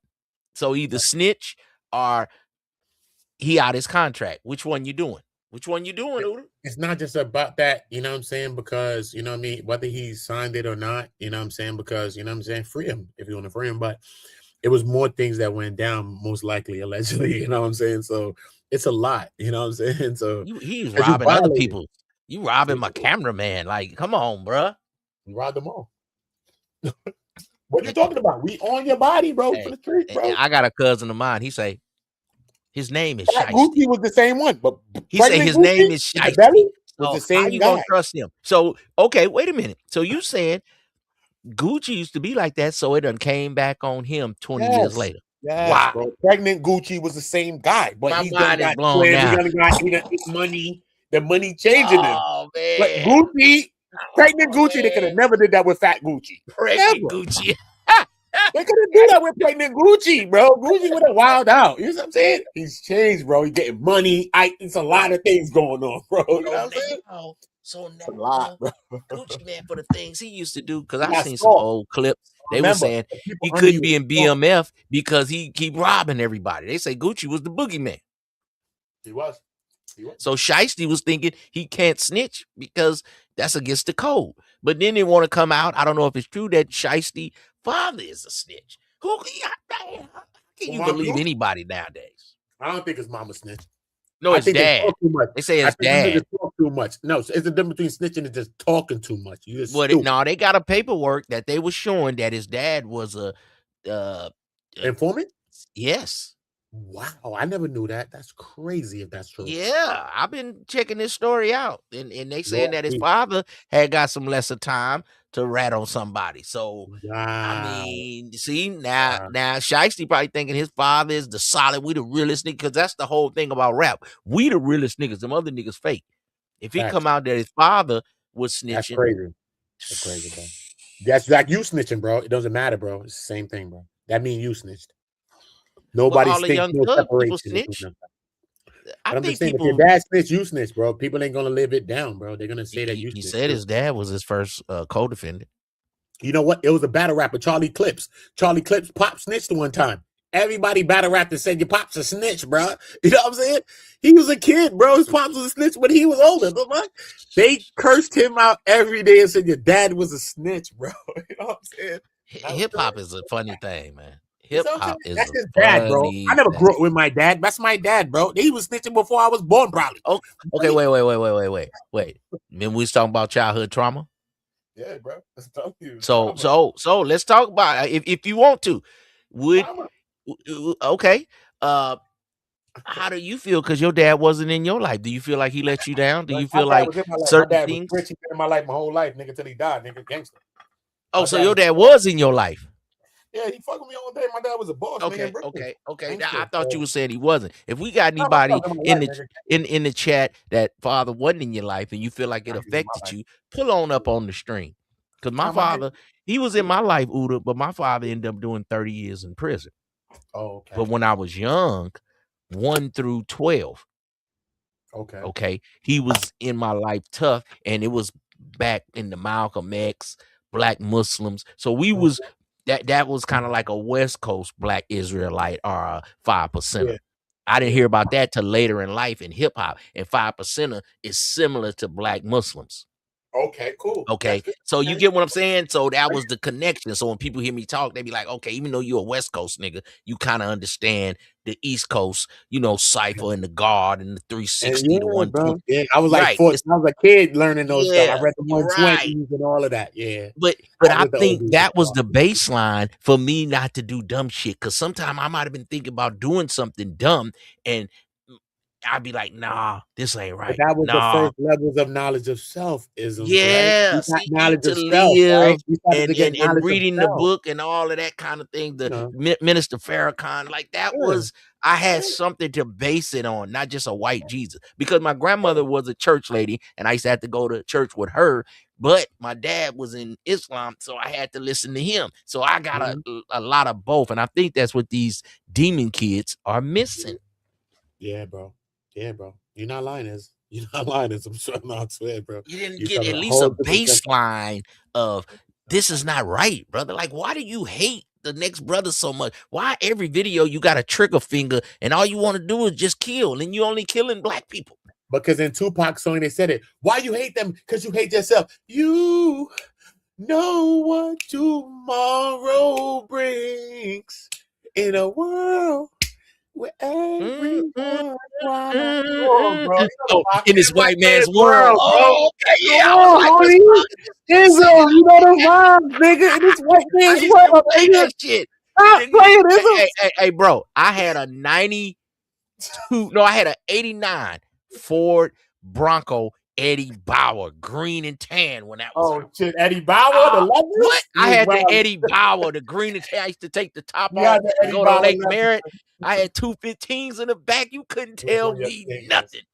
And I'm a little nigga jumping out this big ass truck where you couldn't tell me. I had the green inkies on the thing. I mean the gold. They was chrome with the gold inkies on the green and tan.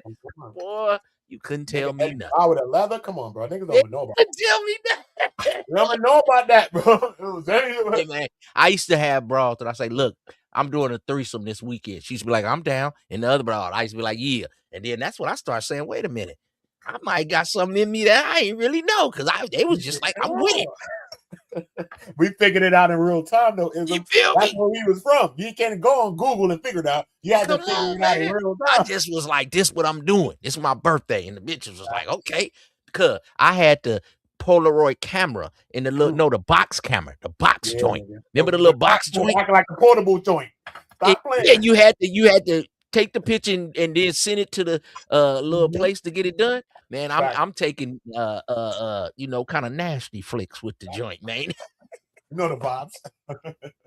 We didn't have a video camera. That's a fact, Izzy. You ain't never lied to him, son. I swear to God, son. You never lied, son. I swear, son. That's facts, bro. That's facts. That is crazy. I was a wild boy back in the day. Nowadays, it's crazy though, bro. Look at young people. They was with it. Like my son is 18. He's about to be 19 in August, bro. You know what I mean? I got full custody of my son. I got my kids and shit. Right. So for me, it's like I got custody of my kids and shit like that. You know what I mean? One of them I don't, but you know what I mean? I tried to get custody of my son too, though. But you know what I mean? So they different though. Our kids are so different. They grown up in this world. It's just so different, man. You know what I mean? Like we went through manual ways. We had to be who we was. If you was square, you had to get your ass outside and not be square. If you was corny, you had to figure it out. If you was this and that, you had to figure it out. You know what I mean? If you was clumsy, you had to figure the thing out. Right now, it's more automatic. It's not manual that you have to be who you are. You know what I'm saying? And that's what we had the lines so like. You saying we was on analog and these niggas is digital niggas? Yeah, bro. Because remember, that's why we saying like it's a sidewalk in the streets, bro. Remember, there was a saying. That saying is gone now. The sidewalk is the street now. You know what I'm saying? But there was a time when it was like, yo, bro, let's make sidewalks in the streets, bro. Get your ass on the sidewalk, homie. It was a respect of the game. That's what it was. The respect of the game. You know what I'm saying? It's like, I don't care about the game. I do what I want. And then that's why you get your head popped. That's why you have a bad outcome. That's where we're at. You don't respect the game. People don't respect their marriage. People don't respect their mates. It's like, come on, bro. We don't respect. Yeah, they don't respect nothing. Actually, we don't respect. I remember when gangsters used to stop cussing if they seen somebody's mama. I still do this. What are you talking about? I don't curse around older people. But I'm saying now these youngsters, I don't care who that is. And they I be like, feel oh, weird as wait. hell I'm cursing around That's old Uda people. grandma. Hey, how you doing, Grandma Uda? How you doing? All right. Yeah. Then as soon as she go in the house, hey, look, bitch ass nigga. Fuck That's you. a fact, You bro. know, But that's right how now it's crazy. we do it. Because we But felt like also, that could be our grandmama. We was always given respect. Respect has been okay. lost in the community, man. And that's But the number remember, one thing you need to teach your kids is goddamn respect. but we can't teach some of the shit. We learned it and we really knew it because at the end of the day, even being a kid, like when we was playing and doing whatever, son, I'm telling you, old people walk by and we helped them, bro. Whether we got a quarter, nothing, we thought we was gonna get $1 probably. We done followed them 18 blocks, bro, and walk with their bags and stuff. But if you ain't come and help the older woman, they was looking at you crazy too, even though we was doing bad stuff. But we still was there, and that was normal for us to help older people that walk by. If we was playing football, we stopped playing so we didn't hit them. Like, it was different. You know what I mean? Right now, the kids is throwing the My football. They don't homeboy care tell about me that nothing. story. He said, They man, don't I care remember about when your mom, because my mom passed away when I was 19, 20. And Bless them, man. yeah, bless her soul. And she used to pull up, and he said, man, your mom used to pull up and just open her door and be like, I know y'all ain't gonna make me carry these groceries. And we was in the hallway shooting dice and be like, wait a minute, come on, man, let's get these groceries. We Get these stopped groceries. it, bro. You know what We I'm saying? stopped everything we did, and we did what we had to do, bro. And it He was say, universal. he say, but your mom, after that, she went upstairs. It was We still universal. shooting Your dice. mom, my mom, it didn't She matter. come back down with some plates and be like, y'all hungry? Facts. You know that old school. Come on, man. Because But sometimes we we used to be deserved out it because hustling all day. doing You the right forget thing to as eat. young kids. And you had to go get one of them Rails red hot burrito and some chips. And you be like, man, somebody mama come out with a plate. You be like, hell yeah, right on top. Facts. You know what I'm saying? But you know what I'm Just saying? was But we was respectful though. You know what I'm saying? We tried to respectful. my There you things go. down. We tried to not curse around OGs and stuff. You know what I'm saying? Exactly. Like we grew up in that time. You know what I'm saying? Where it was a Exactly. limit to certain things, even though we was cursed. You know what I'm saying? Right now, everything is just outside. It's just too different now. You know what I mean? It's crazy. So are these children doomed? Do we have some respectful young men? not Are we doomed, supposed to? bro. Do we give up on them? What are we supposed to They're do not here doomed. then, Papa Uda? Come on. They're not doomed, bro. They're not doomed. Well, why they just want to pull a trigger in every video? Only thing they want to do is shoot somebody. That's all I see. Is a trigger finger in every rap video. That's a fact, bro, man. It's crazy, you know what I At mean? least It's Afrikabambaataa was on some blackness. I didn't like what he did, but at least it was Soul Sonic Force. It was black people. It was something. Yeah, bro. And that's where we came from. And that's the difference where music is today. So when even people want to take away rap from African Americans that created the shit, even if motherfuckers came from other places or wherever their family was from, they still added to this thing. And no matter if you brought a beat that was from another place, don't matter. The subject matter of what we rapped about, it dealt with the political landscape of how we felt here in America. So everybody rapped to the point of what we felt here, no matter what. Nobody was rapping about more that this FBA tether we thing didn't going care about on no now. Kingston. Niggas ain't rap to us about no goddamn Kingston. We didn't never cared. Is that what you kind of alluding to? More of the FBA tether thing that who's black, who ain't black, who's hip hop, who ain't hip hop. Yeah. I think Tariq Nasheed I think he kind of messed things up with that type of stuff, you know? Because you know, shout out to the FBAs and whatever people want to believe some in. African niggas, they don't act like they like American people though. Don't be FBA. Why you want to be FBA? Because this nigga created that. Create what you need to create. Because Tariq Nasheed created what he wanted to create for his own pockets, and that's it. Only benefited him. But the black man gets his name changed every 20 years. We was Negroes, we were niggas, we were African American, bro. He never did it. I mean, come on now. Never did it. I don't have a problem with it, but I see both sides. I see both sides. He built a museum. Who cares about a goddamn museum, sir? People need help. People are starving, sir. You get it? Take money and help your people. Imagine that Tariq Nasheed could be one of the first people that give people reparations. This nigga be a god like Xerxes. Yeah, he ain't got enough He'd money. be a god like Xerxes in 300. This nigga be a god like Xerxes in 300. Straight up. If this nigga did this, to say, you know what? I'm gonna give people. I'm gonna get more. Look, you gonna get everybody 100. Did he try to get reparations, but he got voted down? he'd have been the first one, but he would have started it. Well, it seemed like you roasted him more than you roasted Sonetta. No, I'm not roasting any of them. I'm not roasting any of them. You know what I'm saying? Everybody come at the angle from where they come at. Sonetta is not, but Sonetta is not Tariq Nasheed. So it's still. So what? Tariq Nasheed is a different type of beast, bro. Holds more weight. Are you saying he holds more weight? And it's not just about more weight. It's just about people that's going to push towards what he wants for himself. So he holds more weight, brother. Yes, possibly. Yeah. Okay, so Sonetta, we know you're listening. You don't hold weight in New York. Uda said it. In a way, Sonetta's still Sonetta, though. Sonetta's still Sonetta, bro. You know what I'm saying? I won't take away from who Sonetta is because Sonetta's still Sonetta. Sonetta done went crazy. But he was like banging. But don't it go more to who's more popular too? Because this is what now seems like the kids and stuff. You know, our day it was respect. Now it's who's more popular. Yeah. So with Sonetta as well, you know what I'm saying? I think Sonetta kind of fumbled the bag with a lot. Sonetta kind of inherited the community. You know what I'm saying? He was one of the first people out in Harlem running around. They was having conversations about these conversations that we was having as young kids with the 120s, the God, the Muslims and shit. I was a kid. That's why I studied. I read the Apocrypha. I read the Maccabees. I read the whole Quran. I read the whole Bible. I read the Talmud. I read everything as a kid, bro.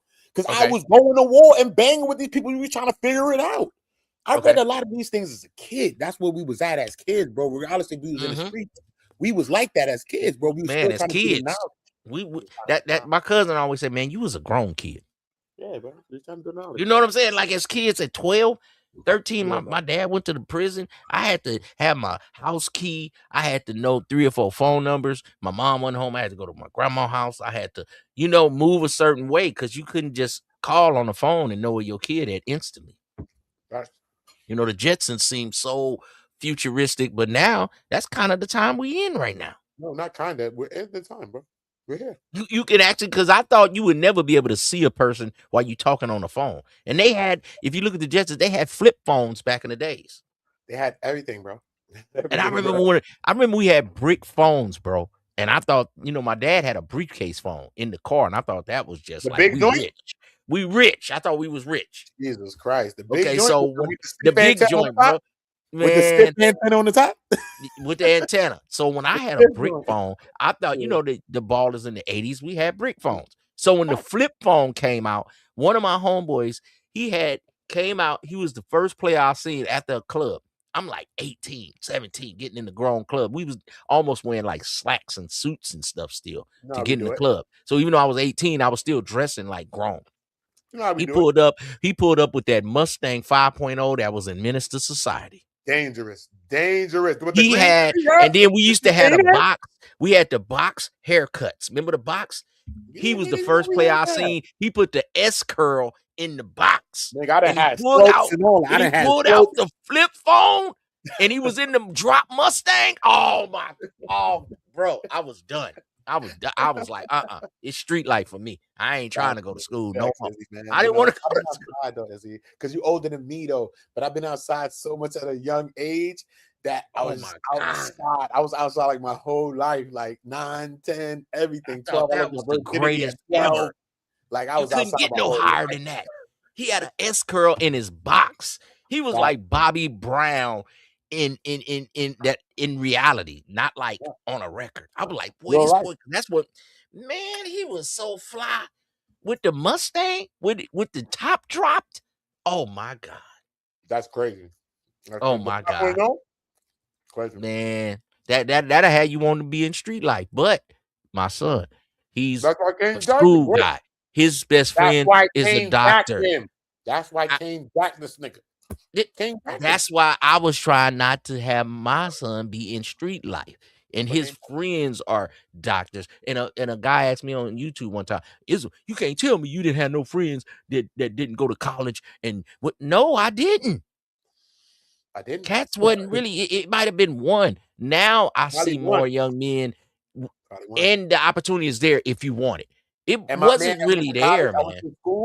That nigga did a 7-year bid after that, bro. And I was so shocked because I was in the street and he was going to school and shit like that. And then my man that was like in the school, he ended up doing 7 years, bro. I'm like, God damn. That's all we see.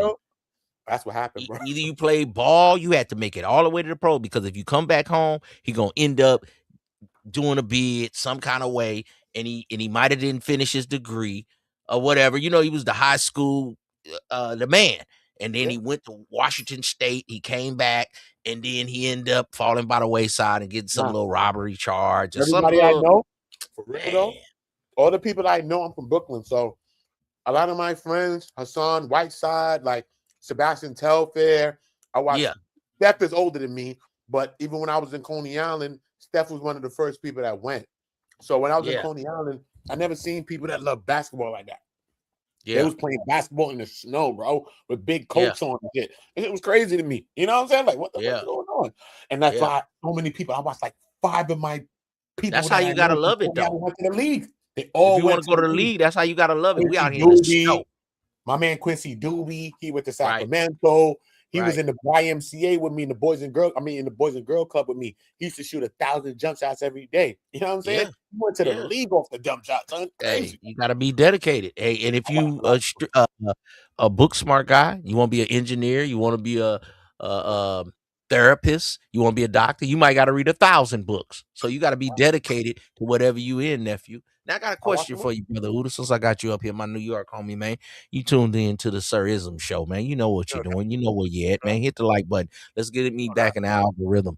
You know, I've been away for a little bit, but you know, it ain't gonna be too much. I hit the notification as soon as you seen it a little while ago. I was outside when I hit the notification. I appreciate it. By the time I came home, you was live, so I just popped I want to know, what is Bronx River like? Because I always hear him say Bronx River, like it's a real tough joint. What's going on in Bronx River?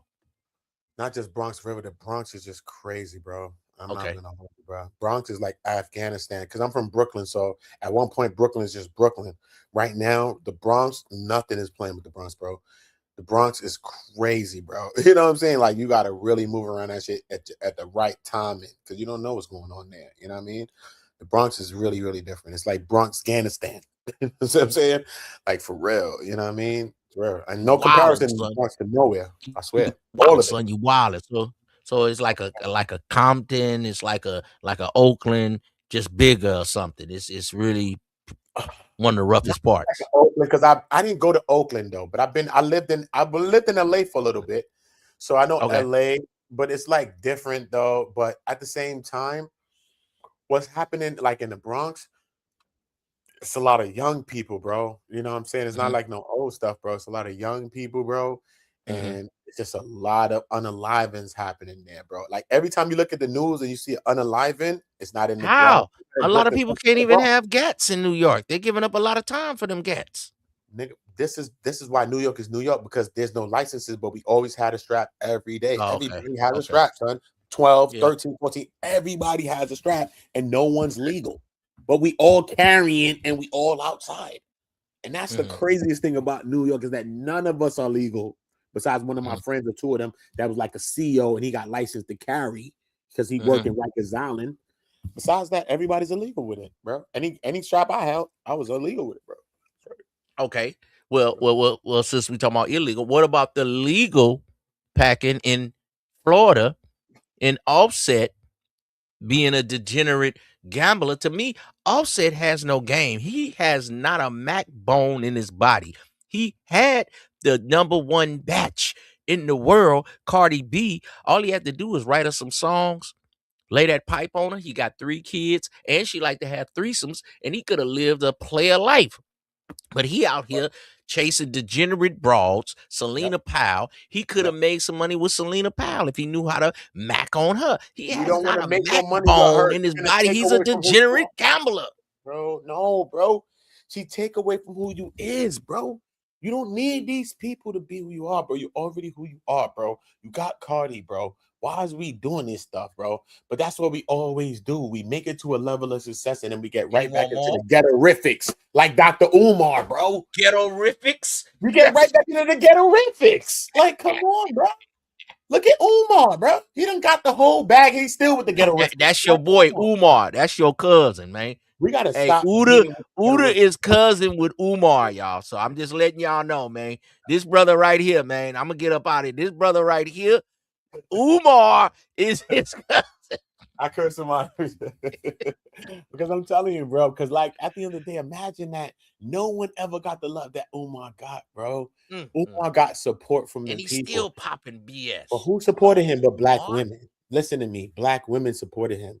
Black women is the biggest supporter on earth, not just for us, for anything on earth. Black people are the biggest consumers on earth. Anybody that creates a product, they market it towards us.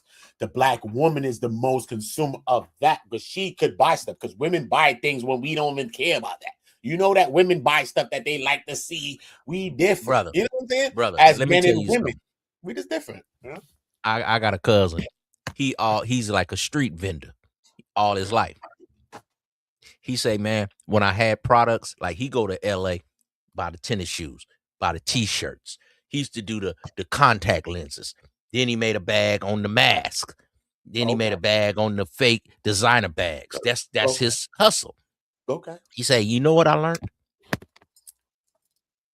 And his favorite book is The Greatest Salesman in the World. A real easy book, but y'all, exactly. This was his thing because he wasn't a very educated brother, but he would always dress every day because that was part of his sobriety. Because he remember when he was down bad, so he would put on some nice clothes every day, and people would say, "Man, is you a P? Is you a preacher? Is you?" He say, "But when you dress nice, people don't be afraid when you're trying to sell them something. When you're trying to approach them." I went to the Diddy trial. God told me, I was like, you know what? I never dressed regular. Only like 2 times within 40 days that I ever dressed regular. I had a suit on every day at the Diddy trial, bro. I'm from the streets, bro. Okay, so this is what he did. This is what he did. Check me out. Check me out. So he said that if you want to be in sales for street sales, when you set up like a little tent and just sell stuff, almost like a swap meet type of hustler, out your trunk type of hustler, he said, man, buy products that women like. Because women always have an extra $200-300 in the back of their wallet. He say, dudes, when he was selling the Air Forces and the white tees, nothing, bro. Niggas is lying, he say bro. they be looking at some and another dude will take 2 shoes while another one over here distracting you. He was like, the ladies would buy stuff, call you back, buy more to sell to their friends. Buy He more. said never had a problem when he had female products. So now when we understand it, because Pac said it even with rap, he said, make music for the women everybody gonna follow. Pac even said that. So when we understand it, if we are the biggest consumers and the black woman is the one that buy it, so that she's the most supportive one out of any of us. So black even woman if you want to say that the black woman is the angry black woman, she's still the most supportive person on earth, bro. It's nobody more supportive than her. And she supports the black man more than anybody else does, regardless. But to default, bro. It's just by default, bro. So it's just crazy. Trust me, son. They support. So Uda, is the black woman God? Nah, God is God. Black woman is a part of us. God is God, bro. Sandals. How you know God ain't a woman? I don't know. Did you talk to him? If a woman or a man violate my kid, I'm gonna unalive them. So she couldn't be God. I'm gonna unalive her ass. So I don't know about that shit, John. So for me, I'm not with it. I got custody of my kids. Have you ever been? Have you ever been to the 5th dimension? Have you ever, you know what I mean? I think I went to the 30th on the op. I came back though. Yeah, I came back. Let me tell you what it's like. You see this light, right? You see this light, bro. I see the light, bro. I see the light. I always think they know everything. I seen the light. I done went to the 7th heaven, but I oh my God. I seen the light, bro. I seen the light. You know what I'm saying? Life is a funny thing, man. Life is a funny thing. But at the end of the day, you know, I grew up in a hood, you know what I'm saying? If you had a girlfriend, they called you a sucker for love. Like I grew up like time. I like holding hands with women and all that. Like that shit, like my hood and where I'm from, like pegged who I am sometimes. But I had to break out of some of it. But at the same time, you know what I mean? Like we just was shaped. So you don't mind romancing your woman? I'm gonna do all that to my woman, though. You know what I'm saying? I'm gonna do a lot of things. Hey, player. I'm just checking you. I'm just checking your temperature. You know what I'm saying? Ain't nothing, because I tell players all the time, there's nothing wrong with romancing your woman when she's earned some stripes in your army. She start off as a buck private. Then when she pass private, she get 1 stripe. She don't come in with 1 stripe. No, she gotta earn the 1 stripe, shit, bro. You gotta earn your shit like I'm earning my shit. Yeah, and then you can get a couple stripes, and then you can get some stars and bars. Purple heart. Get that purple heart going. Yeah, you done survived some things. You done came with valor. My girl. That's right. And she didn't go rogue. See, when you go rogue, bro. I got that. It's the same thing, you got to do it to your own life. So when you're the general of the army, you pick a woman that's coming in your life, and she starts off as a private, and she elevates herself by staying down.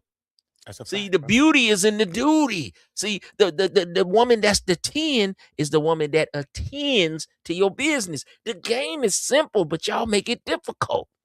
No, because we always chase the things that we want, but when it comes to women, you got to deal with the women that love you. Who you want, you can't have more than you, right? That's what they say. But a women gonna say, I was told by my father that a man supposed to love me more, right? Because I was getting into an argument with some women online, but I was taught that a woman got to love me more. You know what I'm saying? And that's what it was like. Hey, always get the batch who love you more than you love her. You know, come on, man. You know that. You know that. So when I got into the argument with women, things gonna go your way. Told me he better love you more. I never heard that from a woman, though. Things are gonna go your way, nephew. If you get the woman that love you more, things gonna go your way, nephew. Facts, bro. Facts, bro. Facts. Because sometimes, you know, women is internal too, and sometimes, you know what I mean, we just move on a different vibe sometimes. So she need to have something different because, you know what I'm saying, that's sometimes. Ain't she gonna take on your last name? The woman actually needs to get on one knee and ask you for marriage, because she's gonna take your last name. You're gonna impregnate her. You're gonna take care of the children. You gotta do the covering. You gotta do the protecting. If Freddie, Cougar, Jason, any Pooh, Shiesty, King Von at the door, you the one got to get up. That's a fact. That's a fact, bro. But you gonna send your woman to the door? Come on now. Nah, I'm not with that weirdo shit, bro. I'm from the old school, bro. That shit's weird to me, bro. You know what I'm we saying? Gotta go face Damien. Who at the door? Damien. I know the cook. Damien who? Damien Omen. You like, oh shit, baby, I gotta go out here and fight Damien Omen. I'm a chef too, nigga, on the low. Nigga, I learned everything from my grandmother and my mother's and them, son. So I'm one of them ones. So for me, it's like, all right, cool. You know what you do? I mean, I can do some things too, homie. She's supposed to soothe you when you had a long day. Baby, you okay? How you doing today? That's a fact. You know, somebody you can just say, hey, baby, this, that, and that, and they're a good listener. See, Uda, these youngsters don't know. You pick a woman with your ears and not your eyes. Yo, that's real, bro. That's real game, bro. That's real game. We want her to look nice, but she gotta sound good to our ears and soothe us, man. That's real game, That's real game, bro. That's real game, son. Because sometimes we just about what we think. You know what I'm saying? Trust me. And that's real shit, because your ears will never feel you as much as your eyes would. You know what I'm saying? No senses in my nose. My mama used to tell me, because I like to cook and stuff. Like you say, you're a chef, right? Like my mom, I used to be in the kitchen at 3, and my mom would let me cut different stuff. And they would, and people would come over and they would be like, you letting that boy use a knife? Yes. But she taught me how to use the knife, right? I was cooking. I was like 5 on the stove. I was like 3. My mom would let me stand on the chair, and I was scrambling the eggs and shit. Like, I was cooking Chef Boyardee and all that. So she always taught me, son, it's your nose. I say, your nose. She say, smell that. Ooh. Like the milk, it might have a date, but smell that. And then when it eventually came to trees, when we was smoking the tree, the nose, and dude try to tell you, oh, this the crack, candy, apple, God gift the purple. Nose never lied, bro. Your nose never lied. The nose never lied. Half of the ears and the eyes, but the nose never lied. Okay. Now let me tell you a story, man. While we up in this thing, you understand me and Chili Cold Blood. I had a little chick. I'm like in the 10th grade. This chick like in the 12th. They told me the girl was fast, so we go with the fast girl. She trying to do what she do. Right? Trying to get to the get we was getting hot and heavy in the bathroom. I don't know why I was in the bathroom. You know what I mean? I was more young back then. We figuring it out. But I'm trying to get this in because I got about an hour and a half before moms get home after school. You know that. You got time. I knew the time was running out. I got her out of there. Moms came home and she was like, you had a girl in here? Oh, you lying. No. Yo, she said, son, crazy. Remember I was telling you about the nose, never lie. She said, damn, son, you don't smell that? And I didn't hit nothing, but she said, son, that girl is sour. I'm like, what you mean? She was like, her box ain't right. You don't smell that? That's the smell of a bad box, because other guys had been hitting it. But I did not know. I'm in the 10th grade. And my mama said, remember I told you about the spoiled milk? Your nose will never lie. And I remember that smell. And I remember that smell, bro. And as I grew up as a man, that I met women, as soon as they got in my car sometime, I'm popping it. Go. She would go, and I'd be like, I smell her butt. Damn. Not doing this bitch fine. I was like, damn, baby, you fine as hell. In my mind, though. I'm like, you fine as hell, but I smell that my mama told me was trigger mortis or whatever it is in the scientific. She said, son, that's a spoiled box. She said box supposed to smell like fruit or water. But kids don't listen to OGs, right? But besides OGs, because even like maybe like 8 or whatever years I came after I left the streets and I actually went to YouTube and stuff, and I was doing YouTube and stuff, and I came and I seen like the Manosphere and all these places, right? And like men is telling men how to get women, but they're really not, because some of the men that's telling you how to get women don't got no women. They're never gonna get a woman that you're gonna get. So for me, but when you study history, right? All forms of history, I don't care what country, what continent, right? The women are the ones that schooled the men in the arts of making love. The madam that had all the women in the holes showed you how to get a woman, right? The men showed you how to unalive things. The woman showed you how to love and how to think about women. Women show you about women, bro. We learn from women how to learn about women. Like you said, what your mom told you, right? Women told us things that we learned about women. Men didn't tell us that, bro. We learned about women from women, bro. Men told us how to unalive shit and be like men, but they ain't. I mean, they try to tell you about to be a pimp or a player. The men around us told us to be players and pimps. You know what I'm saying? They didn't tell you to love nobody. I glad I had a mix. I had people in my family, like on my mother's side. I had a few my cousins. They went into the military at 18. They took off to the Philippines when all that was going on. You know what I'm saying? Say like the 90s. It wasn't like no wars and stuff. And they was coming back with heck of clothes and different stuff for $1 and $2. And they were like the first passport bros. Facts, bro. They were like letting me know that those kind of women are there if you want that, if that's what you want. You know, the mail order bride, all that back in those eras. So I've been knew about that, but that never was something that my family hyped up.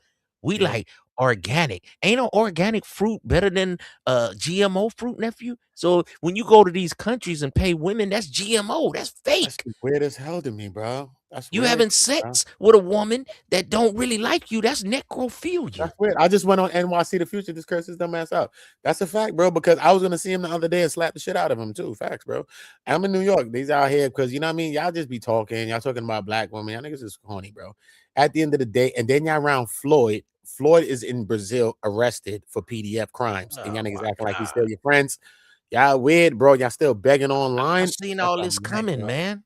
And that was all just coming out. It just took a matter of time. Now I've been watching stuff on Instagram. They saying they taking you to jail for having the condoms in your bags, and you bring it too many of them. That's crazy, bro. That's crazy. Bro. They randomly searching, and I have some friends.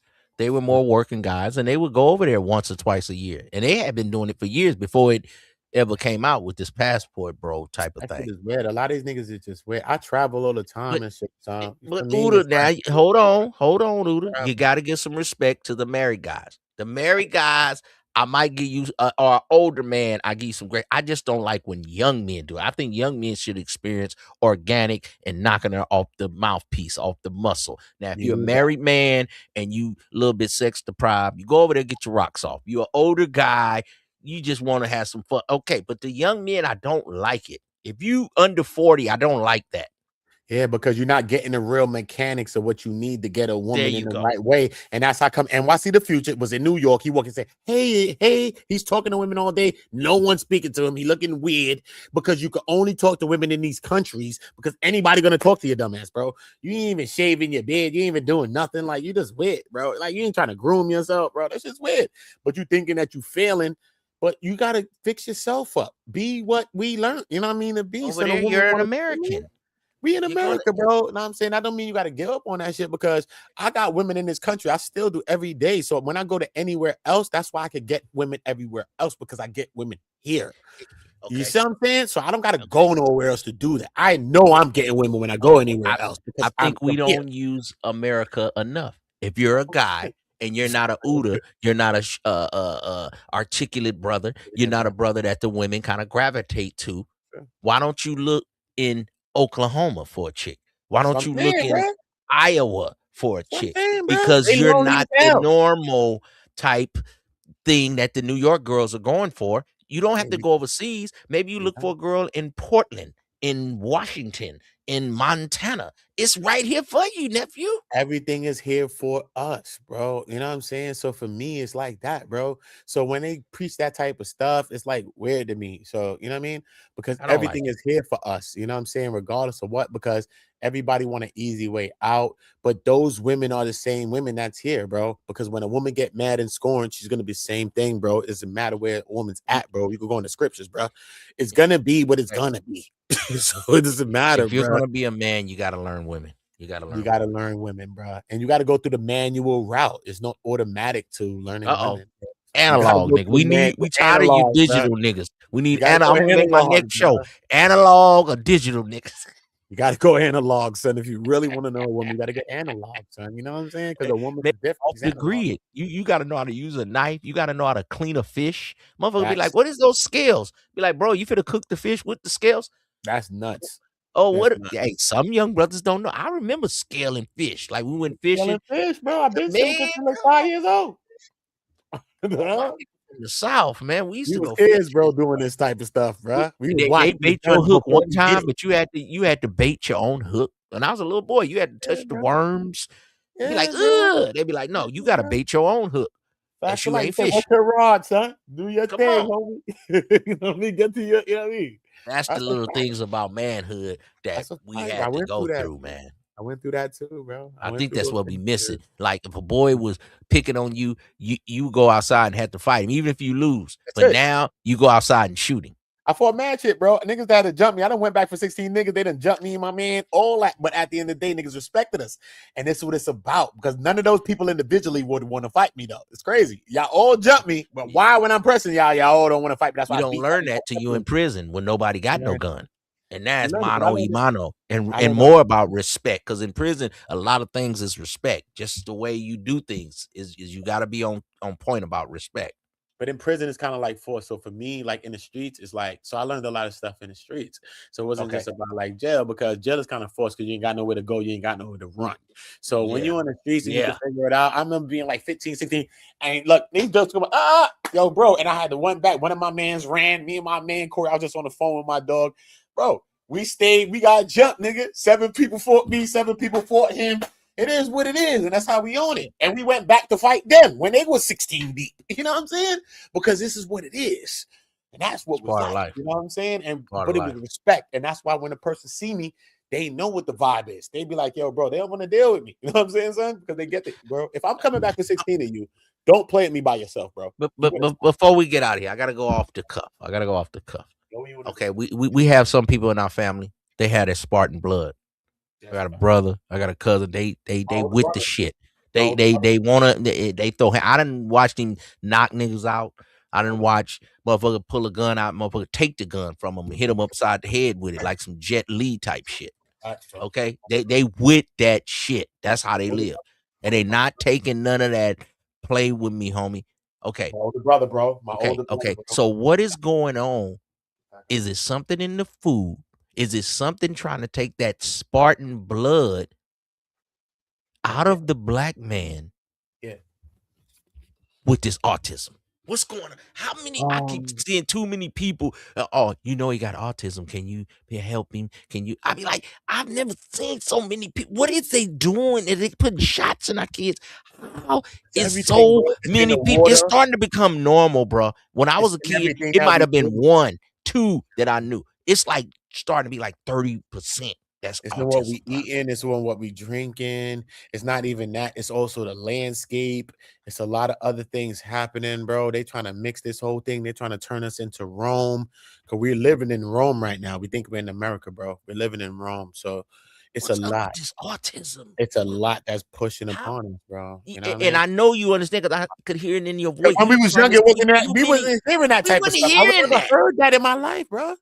It might have been one now. Every now and then there'd be We one. had a 1-2, but we never thought of it like that, though. We was like, all right, he a little slow, but we never It's like a good percentage, bro. 30% or something. Percent, bro. Right now, it's a high percentage of stuff, bro. I'm like, what is going on? And I think that it's a lot of the vaccines, it's a lot of the medicines that they're giving us, it's a lot of the water that we drink in, you know, a lot of things. You know what I'm saying? They put stuff in our drinking and It's our starting water. to become normal, man. And I don't like that.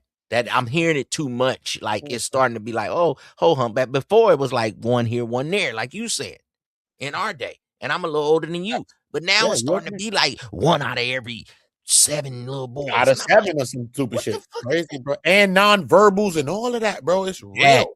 They just like there, but they not there. They're just looking into space. Like they just zoned them out. It's what real. The fuck you know what? That? Yeah, bro, it's crazy, bro. You know what I'm saying? But I had a shorty son and she had an autistic son, bro. And I never seen no shit like that because I got 3 kids, bro. I got 2 sons and a daughter, bro. You blessed, brother. And I swear to God, son, I never you seen blessed, like brother. That. But she had patience, but it also because I was with her at the time, and that shit showed me a different level of patience because you never been around somebody that is like nonverbal and they're like so active and stuff like that. It just gives you a level of patience, bro. It's like he want to come out of that shit, but he's like in another dimension that he can't like.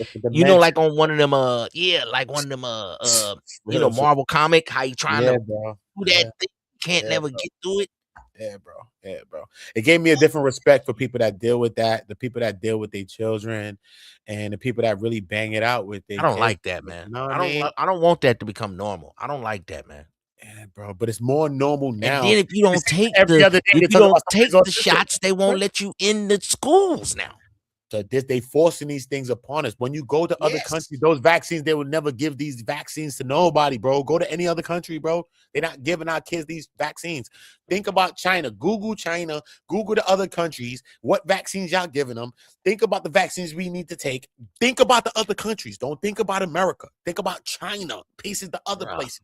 Think about how they deal with vaccines, bro. Think about how they deal with this and this and that. And that's what we're going to learn to do the history about what we taken. And we're going to see the difference, bro. We have to see the difference. America just want to bring us all down, bro. We have to get outside this world. We have to think from another country. That's why it's good to travel. When you travel other places, you see how the world really works. You know what I'm saying? You go other places, you get out of America, you see that America is really trying to bring us down, bro. And we don't want to get too deep, man. You know, before they hit us over here, man. We got too many mega gigawatts of game going on, man. We over here, man. Uda, you gonna have to pull up again and again, man. When I'm live, man. I'll put my number in the back chat, so you hit me, bro. I'm gonna put my number in the back chat, bro. All good, man. I appreciate it, man. So you hit me anytime you're ready. A beautiful conversation, man. We went from Gucci Mane to the feds to kids to Sonetta to Sue Rossetti. The general Hassan Campbell Hassan Taz Campbell. We went all over the place, man. We went to Afrikabambaataa, man. This was a great show, man. I'm sure hoping that y'all share the live. You understand me? And share some inspiration and motivation, man. Uda, on your way out, man. Talk to the people. My number in the back chat. Store my shit. You hit me anytime, bro. All right, man. Salute, man.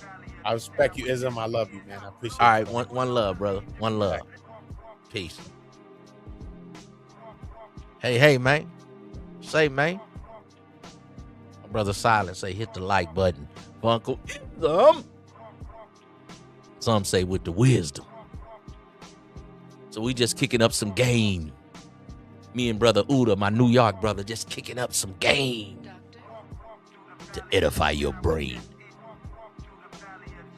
And maybe you can crack your woman's cranium and impute some knowledge in the young batch.